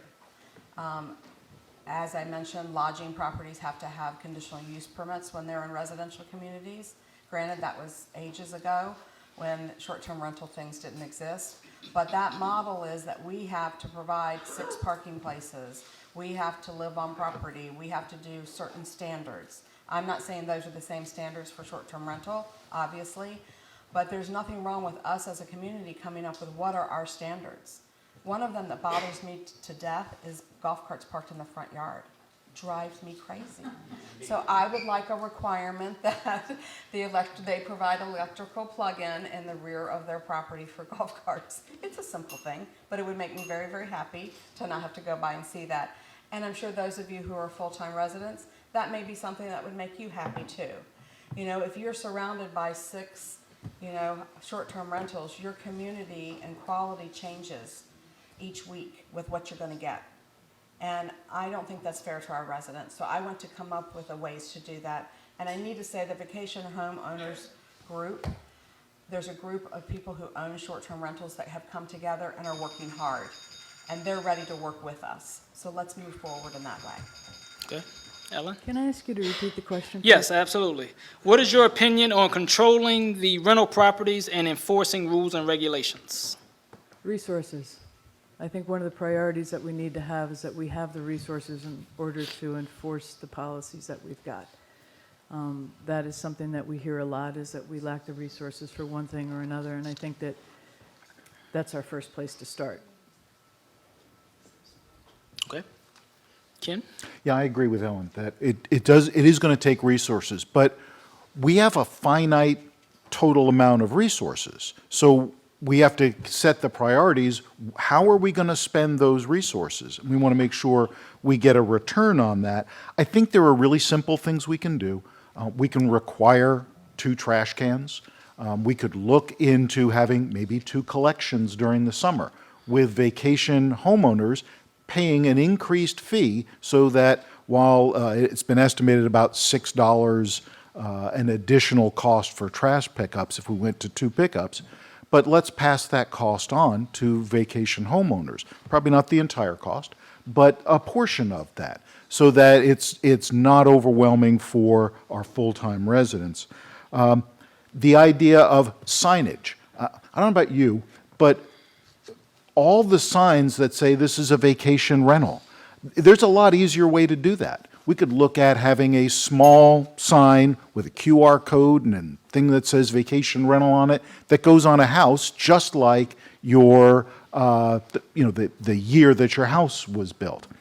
So I think there's a lot of things that we can do with this. I have been working with the Vacation Homeowners Group to come up with what they thought should be community standards and helping them organize that to be able to present it to Town Council. But we've got to define what is the problem. What are the things that we want taken care of the most? Okay.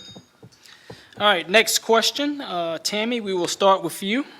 In addition to the selling of our water waste system, town office space, and Main Street project, what needs do you feel should be addressed in other areas of our town from Fig Street to Pine Street and Randolph Avenue to Washington Avenue? Those locations kind of have confused me a little bit in this question, but I'm going to just look at us as the whole town, the historic district portion of the town, because this question seems to refer to that as opposed to our other communities. I think that there's 2 factors. One, our sidewalks throughout the town are desperate for attention. We need sidewalks where they don't exist. As a fill-in, now people are required to put them in, but there was obviously time of which that didn't happen. So we have a lot of yards that don't have sidewalks that connect. We are considered, a community path and a walkable community, and that's essential to doing that. There are incredible challenges on Mason Avenue and Strawberry Street. Strawberry Street is just atrocious as far as the sidewalk condition goes. And the height of the sidewalks on the south side of Mason are unsafe, handicap accessibility, the list goes on for tying that in. Our challenges are responsibility and where will we get the funds to do that, and working with VDOT. The other piece that I would say that we need to put efforts into are our overall beach management plan, both for the beach itself, which we've referenced often tonight, and actually creating a beach area. We get listed as #1 in 5, 6, 7, 8 publications as #1 beach in Virginia, and our bathrooms are atrocious. They did their time. I'm not begrudging what they did, but they served our time when we were the small town, very few people going to the beach. We have partners in the county. We pay them a lot in taxes. Obviously, we pay them a lot in transient occupancy tax. It's time for us to work with them on getting some of those dollars for things that we need. And beach house, bathrooms, bathhouse, pavilion, upgrading that area down there is one of those things, in my opinion. And I do think we need to address the dune issue. It's kind of like blends into your mind. Unless you live on Bay Avenue, you forget how bad it is and how high they've gotten. So I think we do need to take a realistic look at that and getting our beach back to people being able to enjoy the view. Okay. go. All right, Ellen? I'm going to ask you to repeat the question. Okay, in addition to the selling of our waterway system, town office space, and the Main Street project, what needs do you feel should be addressed in other areas of our town, from Fig Street to Pine Street and Randolph Avenue to Washington Avenue? So our town, I should say this, also includes Bay Creek, right? So this question is just specific to those, okay. I will say, I think the sidewalks are something that need to be done. Diane Davis, if you're still here, shout out to you. I think we need some trash cans and maybe some other areas outside of the perimeter. There are no trash cans on Fig, on the brick walkway going out to Marina Village. They've been working on that walkway there because I trip every third day or so the bricks are now level, so I'll probably not break a hip. But the dunes certainly need to be addressed and brought down. I think it's not only a view thing, it's an environmental thing. Our access to the beach has been destroyed by the height of the dunes. Bathrooms, I feel like I'm repeating the same things, but the reason I mentioned Bay Creek is I think what's happened is that the things that we've experienced in the historic district, from vacation property rentals and that sort of thing, now are happening over in Bay Creek. And we're not two separate communities. We really are one community, and now we have common irritants, for lack of a better word. So I think it's a good time for us to come together with all of our collective brains and come up with solutions for these kind of big problems that we're dealing with. Okay. Ken? It's hard to argue with anything that anyone else has said. I mean, those are all really important things. For those who don't know, the dunes don't protect the town from storms. They don't do that. So I know that sometimes people think, well, everyone's talking about taking down the dunes. That's not what they do. They're not our storm protection. What they do is they do help protect the seawall. So we do need to make sure that the seawall is protected by there. But we have to work on the beach. The beach and the harbor area, as the town continues to grow over time, the harbor area that's currently railroad property, and the marina that we have is got to be a focus for our town as we plan going forward. Okay.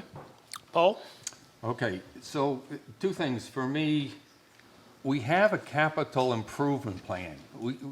If you go back when we first started on council 4 years ago, we didn't have a 5-year plan for capital improvements in the town.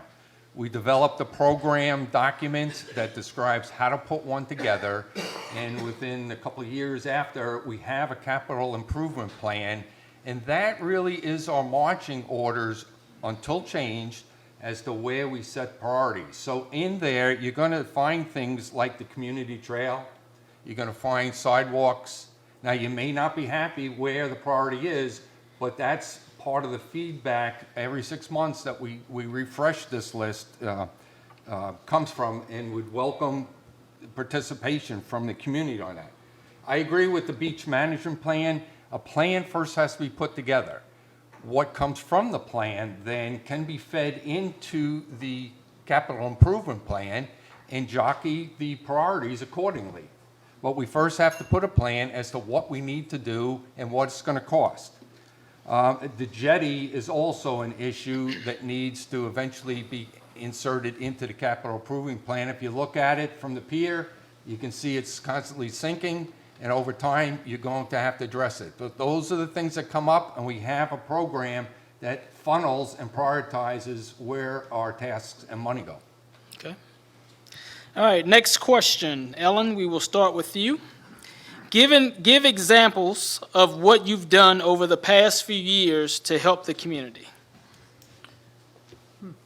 I've been on the library board since 2018. I interviewed and was appointed to council and then won in a special election. I volunteered for the Eastern Shore Medical Reserves, and I was part of the COVID vaccination campaign on the shore and still participate in that.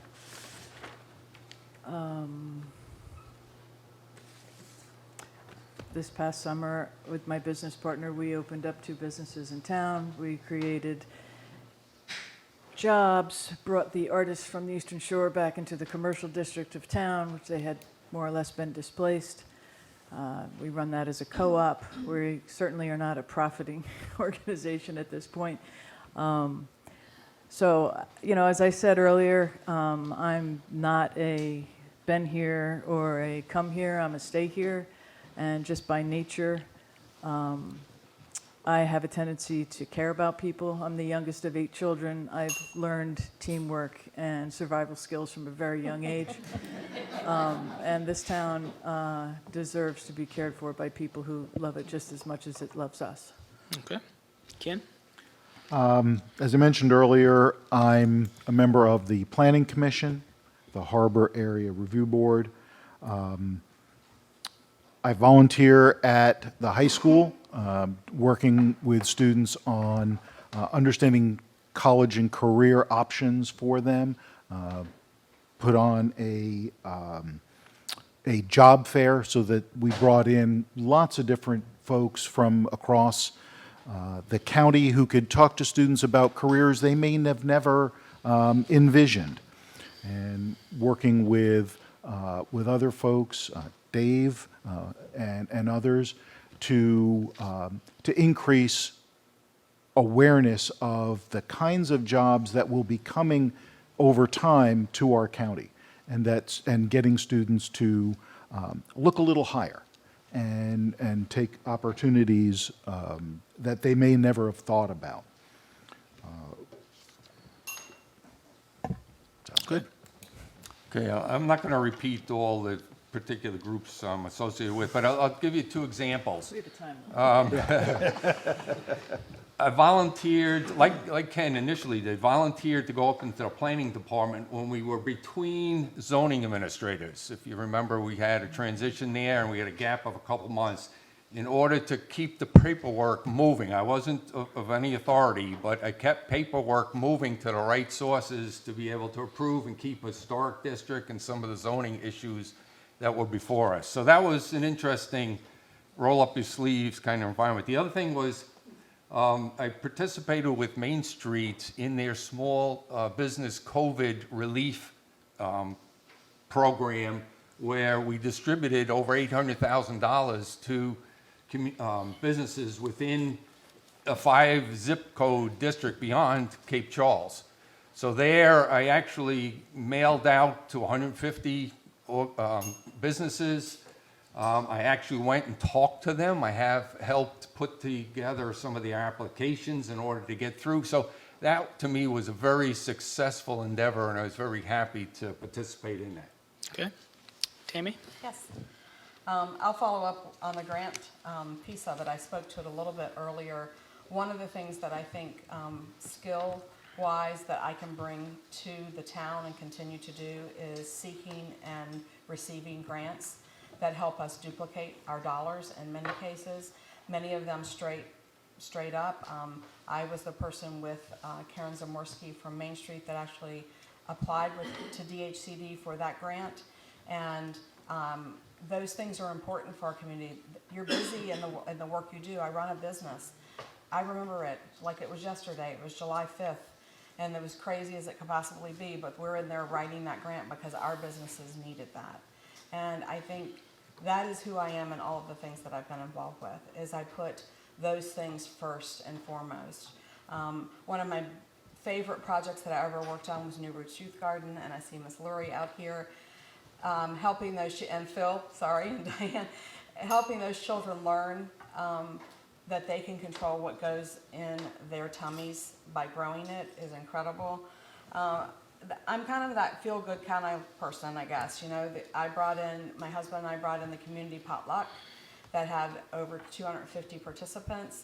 I still volunteer and manage the lighted golf cart parade. I'm the one that helps keep us quirky and fun. Those things are important. You know all my other leadership things that I've done, but those things are near and dear to my heart. All right, thank you. Next question. Ken, we will start with you. Okay. Describe your plans about having Wi-Fi available in Central Park and the beach and Mason Street areas. That is not something I had thought about, so hard to give an honest, well, I could make up an answer, but that's not what you want. So it's something I'd have to learn about, is how do we bring that in? And if there are costs associated with that, is that the first place we want to put our dollars in? Is it a good idea? I think it's a good idea to have that available. But where does that fall on the priority list of all the things that can happen throughout town? So we'd have to look at that and get an impression from citizens. How highly do you value that? And is that something we should push ahead of other things? Okay. Yeah, this would be something that the town would have to take on at a cost, and I'm not sure that's a priority that I would support at the time being. Let me just talk about the ARPA funds, because that came up before. ARPA funds, federal funds, came in and were dedicated to Wi-Fi expansion. The county and the Broadband Authority had submitted and received funding in order to further build out across the two counties, going from 50% coverage to 75% coverage. That didn't include the last 25% within the two counties. So there's still a lot to go. There isn't money available to go and put Wi-Fi in Central Park. That is something that the town would have to sign up to, and I'm right now not ready to support that effort. Okay, thank you. Tammy? I would say, as I always would do, is that let's get the data and the information on what that would cost in each of those areas. And, you know, we do a survey starting last year as part of our council initiatives to our residents. And we find out, you know, I think we did it on recycling this past year, which is going to come up a little later, so I'll hold off on that. But would you be willing to pay X for that to happen? Do you approve that coming from your tax dollars, whatever those expenses might be? I remember, and I can't remember the specific outcome, Central Park CCP, Citizens for Central Park, looking at this Wi-Fi wise, and I just don't remember the result because it was several years ago. But it's worth looking at now. For example, on Airbnb, we provide an antenna that allows many of you to get service because we allow you to ping off of there. So if we could help in that way, maybe that's an easy solution. I have no idea, but it's worth looking at. But I agree with Paul in that our priorities are our priorities for a reason, and we need to know the information to know if it would move up in any way before Okay. we could go forward. Ellen? I would agree with Tammy and Paul. But I think we also need to understand if there's grant money available to us and to find out how we don't have to spend money. I'm not really sure why the Wi-Fi would be needed in the areas where we're talking about. I don't know. I mean, when I go to Central Park, I'm not on my phone or wanting to connect to Wi-Fi. Is the LTE service, the satellite, I don't know the right words to talk about it, but I mean, we still have a way to get and receive text messages and get on the internet without having Wi-Fi. I would really love it if we had reliable broadband or a reliable system on Mason Avenue where vendors weren't losing their connectivity to their point of sale system and that sort of thing, so that the entire town didn't go down at one time. And also that underserved areas could get onto things like the internet. I mean, there were a lot of kids during COVID that were completely isolated because they didn't have access to the internet. So it's a bigger question. All right, Ellen, we're going to start with you with this question. How do you plan on generating more income from tourists? I was going to be smart and say I was going to charge an entrance fee into town on 184, you know, get a stamp on your hand. Right, we only had the resources for that. But, you know, I know that it takes resources and it's going to be maybe not so much a crowd pleaser, but I really want to see us talk about parking. I think that we can come up with a solution that will generate some income in time, not on the backs of our full-time citizens, permit parking, you know, that sort of thing. I have family members who are vacation property owners in town, so I'm going to catch heat on what I'm about to say. But there are a lot of people that feel that without the vacation property rentals, this town would go under. I don't believe that. I think if we had fewer vacation property rentals, that we would maybe have more families in town, more kids in school, that there would be a shift like this. So I think that we can do some things that may seem a little excessive. People want to be here. They're going to pay $10 to be here. So I'm all about parking. All right. Ken? I worry that if we're talking about just raising taxes on tourists, that does decrease the amount of tourism we have. It's easy to say we need to have more commercial development, we need to have more other businesses, but right now we don't. So there needs to be parallel tracks. We need to be working on bringing new businesses in that aren't necessarily tourist dependent, but while we are tourist dependent, we need to make sure that we mitigate as many of the problems that creates while still keeping the taxes that we get from that. One thing could be to work with the county about how we share our total taxes. They do get a good percentage of what we collect. So how can we make that more equitable? But I worry about continuing to just raise fees on one small group. Okay. Paul? I can't disagree with what others have said, but I'll just say I'm happy right now with the amount of tot tax and meals tax that we apply to people coming into town. So I'm not looking to increase there. One of the areas that I could offer as a different perspective there is to assist in moving our tourism into our shoulder months. We struggle with that. You know Labor Day, after Labor Day, you know Labor Day without looking at the calendar because the town becomes quiet. Okay, so we got our Festive Fridays and we've got some activities during the Christmas season and what have you. But it's a matter of developing strategies to try to move that tourism to spread also into the shoulder months, maybe not as dramatic as the summertime, and I'll tell you, not as dramatic as the summertime. But as long as we bring in more tourists, that's how we can increase revenue. Okay. Tammy? I definitely would not support taxing, penalizing visitors to Cape Charles further than what they already contribute to our economy. For example, parking tags or beach tags. One of the things our guests are most excited about is that they're not in New Jersey and they don't have to have those things. They get really excited about that. That is one of the things that keeps us charming and our character. And if you look at our strategic plan that we came up with, keeping our character in those ways was very important to all of you. And so we have to think about anything that we would do that would change that character for people visiting, living, and experiencing Cape Charles. We actually have worked really hard to build our shoulder season. If you think back to probably 4 years ago, it really dropped off at Labor Day and was completely empty. We now go until November, maybe not as busy during every week, but we get a lot of day trippers. You may not experience that because it's not in your neighborhood. Those are the best kind. Right. They come and spend money and they go home and stay. We'll love it, right? And then our season starts in April. That's a whole month earlier or month and a half earlier than what was before. And Main Street has worked specifically in building that shoulder season audience, obviously the holiday time period. I don't think that we should do anything to tax visitors to our community further.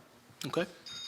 All right, we have 2 questions remaining. I will warn you, this is our long question. Oh, no. You're not going to add... I thought maybe you would forget that one. That's right. I will not repeat it for you, so make sure you pay attention. No, I'm just joking. All right. What actions do you think should be taken over the upcoming 2 years to protect and/or improve the environmental integrity of our town? This includes the preservation and expansion of the existing tree canopy, the installation of recycling receptacles on Mason Avenue, and the planning for addition of fee electric vehicles, not golf carts, for the charging stations in public spaces. All right, Paul, we're going to start with you. All right, let me start with the preservation and expansion of trees. I've worked with the Tree Advisory Board, and they do a great job. Where it gets frustrating is where people don't come in and ask for permission, and then they take down trees. So again, you look at our violations and what we can apply, and it's very difficult to penalize somebody relative to violations after the fact. I'm looking certainly, wish we could plant more and maybe plant more along our future bike path. Electric vehicles is something that's going to occur. It's not tomorrow. It's not my first priority. I'll just recall, though, the town council did provide to ANEC its support of electric charging stations. They were going after a grant. So at the time, we were talking about, yeah, let's have them, for instance, in the gravel parking spot in order to allow tourism to increase with regards to that. In the last recycling, I'm not looking to, we've done studies on recycling. Right now, the only company that we have had indicated it would be $8 per person, per household across the entire town. You can't pick and choose. So right now, it's very difficult with one supplier and not having any alternates to go to for that. Okay. Tammy? Yes, I too am very impressed and happy with the tree committee and the work that they have done in help providing a collection of how many trees and what trees and where we have them, those that are in bad condition and moving forward. And I think we're in good shape there. I think we need to support their efforts. I think that's a key thing we can do. I know they are also looking at overall kind of landscape management of some of those trees, trimming and those types of things. I think our community cleanup day for Cape Charles Day is a good start to managing some of those things, but we need to team up with those folks. You know, they just cleaned up all the suckers on Stone Road. In case you didn't notice, those are groups of people. The master gardeners worked on that. We have teams of people that can work together to help further that. When I heard the question this last time, I didn't hear it the first 4 times. I missed that we were talking about recycling on Mason Avenue, not necessarily residential. And I had my answer for residential, but I think the Mason Avenue thing is worth looking at and worth looking at further. Electronic cars, I serve on ESVA Tourism, as you know, and then part of my responsibility with Town Council is I'm the rep to that. And a derivative of that is the Infrastructure Committee for Northampton County for tourism funds. And we actually funded a bunch of these stations in key locations that will go in this year as test models to move forward. And so I think we'll have some information to go on. For example, how do we, if somebody parks their car and leaves like for 12 hours, what's the responsibility of doing that? Do they swipe and doing that? Sorry, I ran a little over. Thank you. Thank you. All right, Ellen? So you're not going to repeat the question? I will. I'm going to go on memory. I I'm will. going to go on, follow along. I will. So I really think we should celebrate the tree commission, for lack of a better, I'm not getting the commission. I think we have our Arbor Day sign. I think yes, there's violators, and yes, there's trees that come down, but sometimes when you draw attention to those sorts of things, people will refrain from doing them in the future. It's okay to name the people who have done clear cutting. It's okay to name the people who take trees down without permission. And for every tree that goes down, we need to at least put another one up. We talked at one point about dealing with the median strips with the number of trees that are encroaching, particularly on Monroe, now that I have a better understanding of how narrow it gets as you get down closer. I think that's one of the things that we seriously need to deal with. Electric vehicles, there are some rental properties that provide their own charging stations, so I think if those people are coming to town, they're not just happening by, that their charging needs will be met. And the recycling on Mason, I think if the infrastructure is ready to deal with true recycling, then certainly we should phase it in with Mason and then bring the rest of the town along. But as far as I know, the infrastructure's not prepared to deal with it. Okay. Ken? One of the things I could mention about trees, we often think of it's somebody on one of our parcels here in the historic district cutting down trees, but there's also an issue with the Chesapeake Bay Act and the resource protection areas that exist that prevent things like clear cutting. And there are people who do that. We have to begin to, and Bay Creek is one of the areas where this is most likely to happen. So there needs to be a greater educational emphasis put out through, I think, the realtors, letting folks know that if you buy a home site and it's within the RPA, that you have clear responsibilities on that. So I think sometimes within, for example, the historic district, you need to take down a tree to build on a lot. And we can offer a way to mitigate some of that. Maybe the planting doesn't go back on your lot, but maybe there's another place that we say to this person, you need to help provide 2 trees for this other area where we're going to do planting. And I would mention one thing that hasn't come up yet, and that's dark sky.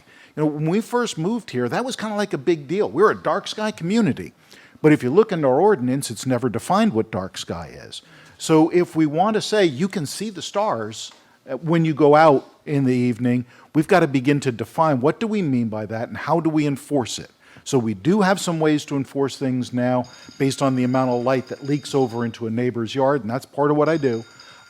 So if that's an issue for you, let me know. All right. And this will be the last question from the audience for the evening before we conclude with our closing remarks. What values do you believe being a Main Street community brings to Cape Charles? Do you support continuing to fund it? And Tammy, we'll start with you. What a setup. I was kind of hoping it may not happen like that, but it has. So yeah. and none of you will be surprised on my passion. But one of the things you won't probably know is when John Hosey came as our town manager, not knowing anything about all of these areas, he immediately identified that we have 4 tremendous assets in the town: the harbor, the beach, the park, and our business community, Main Street. And he has, as a town staff, they have supported those areas and goals in moving forward.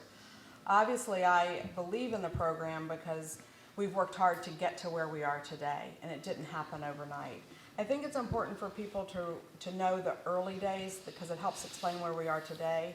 When the town council agreed to fund the Main Street program, which we needed to be an affiliate program, we were told that at that time our charge was to be in charge of marketing as well as kind of economic vitality.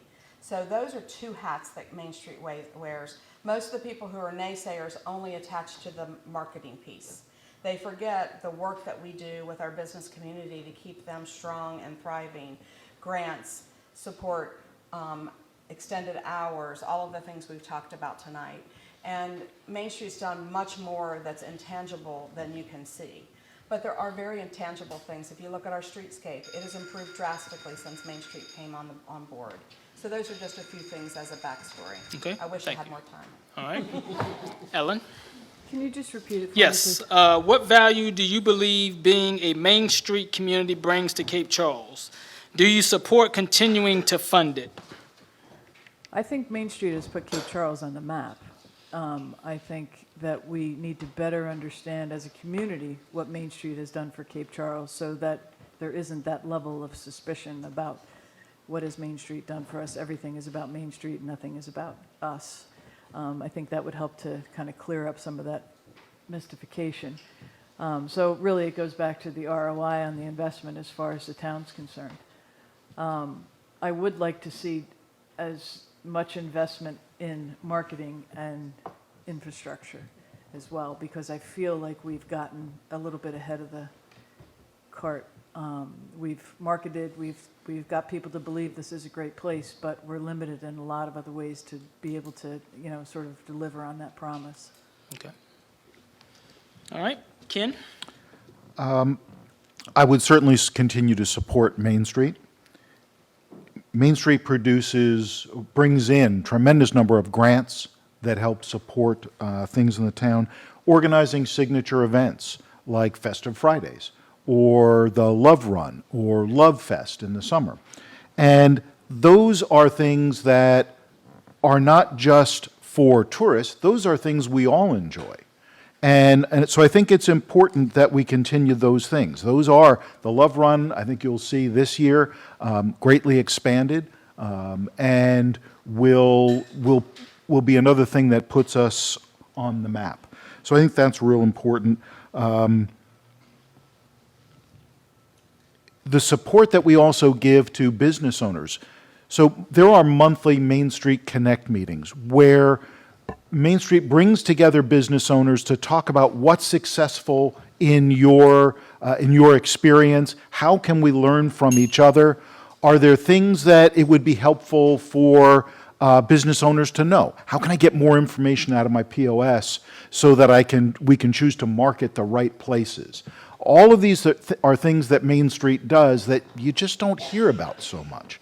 So I think we need to do a better job of letting people know how Main Street helps to improve the community. All right. Okay. Paul? Given the size of our community, you go into certain locales that have more, a higher population, they may have a housing director, they may even have an economic development coordinator.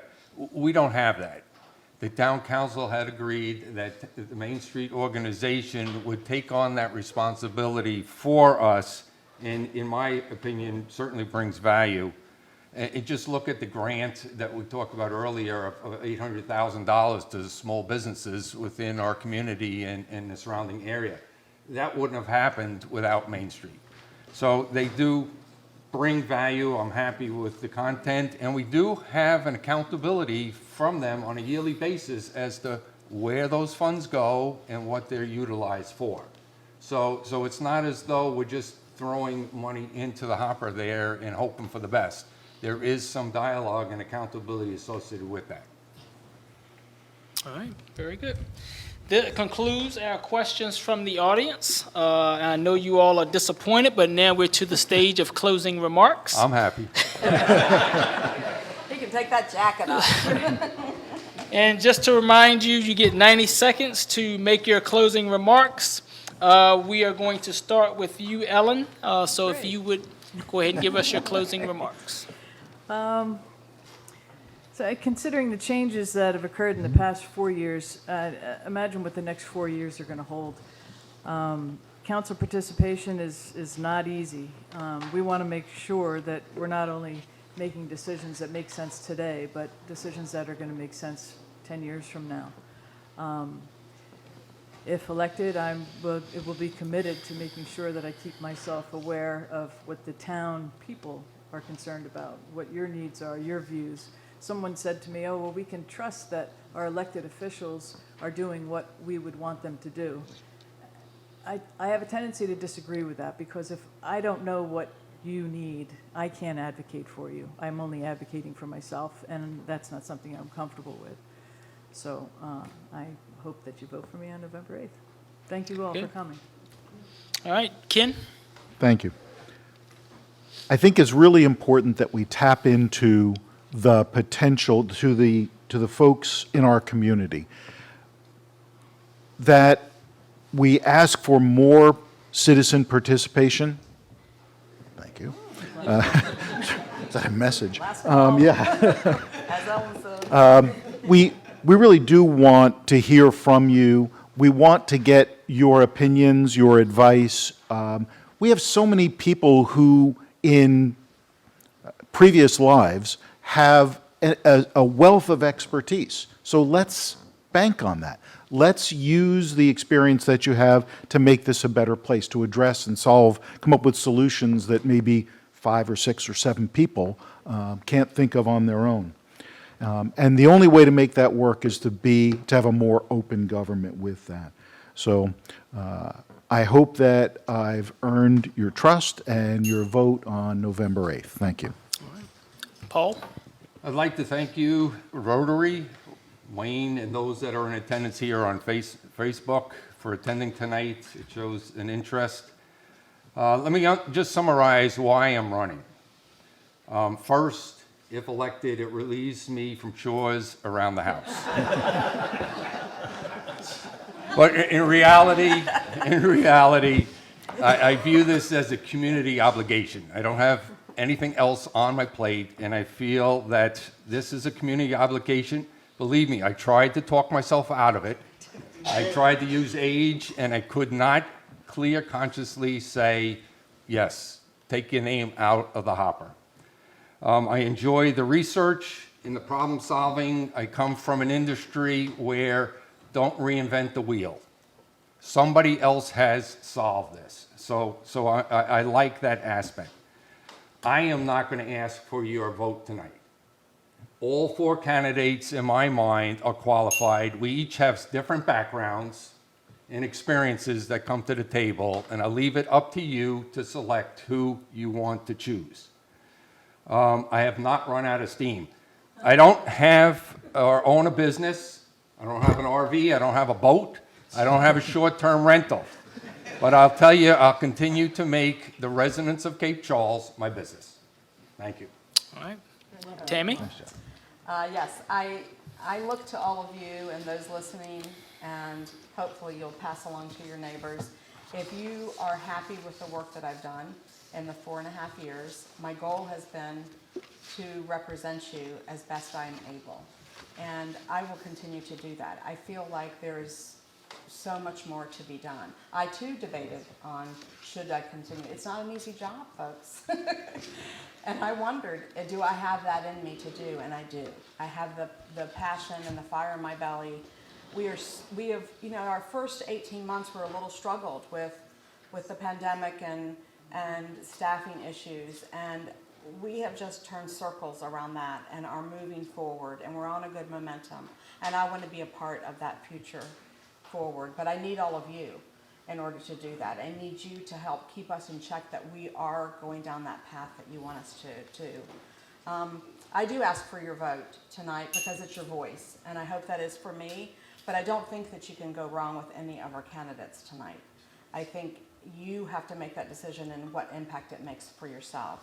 I will continue to act ethically and transparently, come prepared at the matters at hand, look to experts if I don't know some of those things, and ensure maximum resident involvement, because that's really important to me. And most importantly, I will serve with my heart for the best of Cape Charles. And I just want to say, on behalf of the citizens of the town of Cape Charles and on behalf of the Rotary Club of Cape Charles, we thank each of you for your interest in the town. We thank each of you for your leadership and your aspiration in running for office. It is not an easy decision to make, but we applaud you for your efforts, and we encourage everybody to go out and exercise your right to vote. So at this time, let's give them a big round of applause.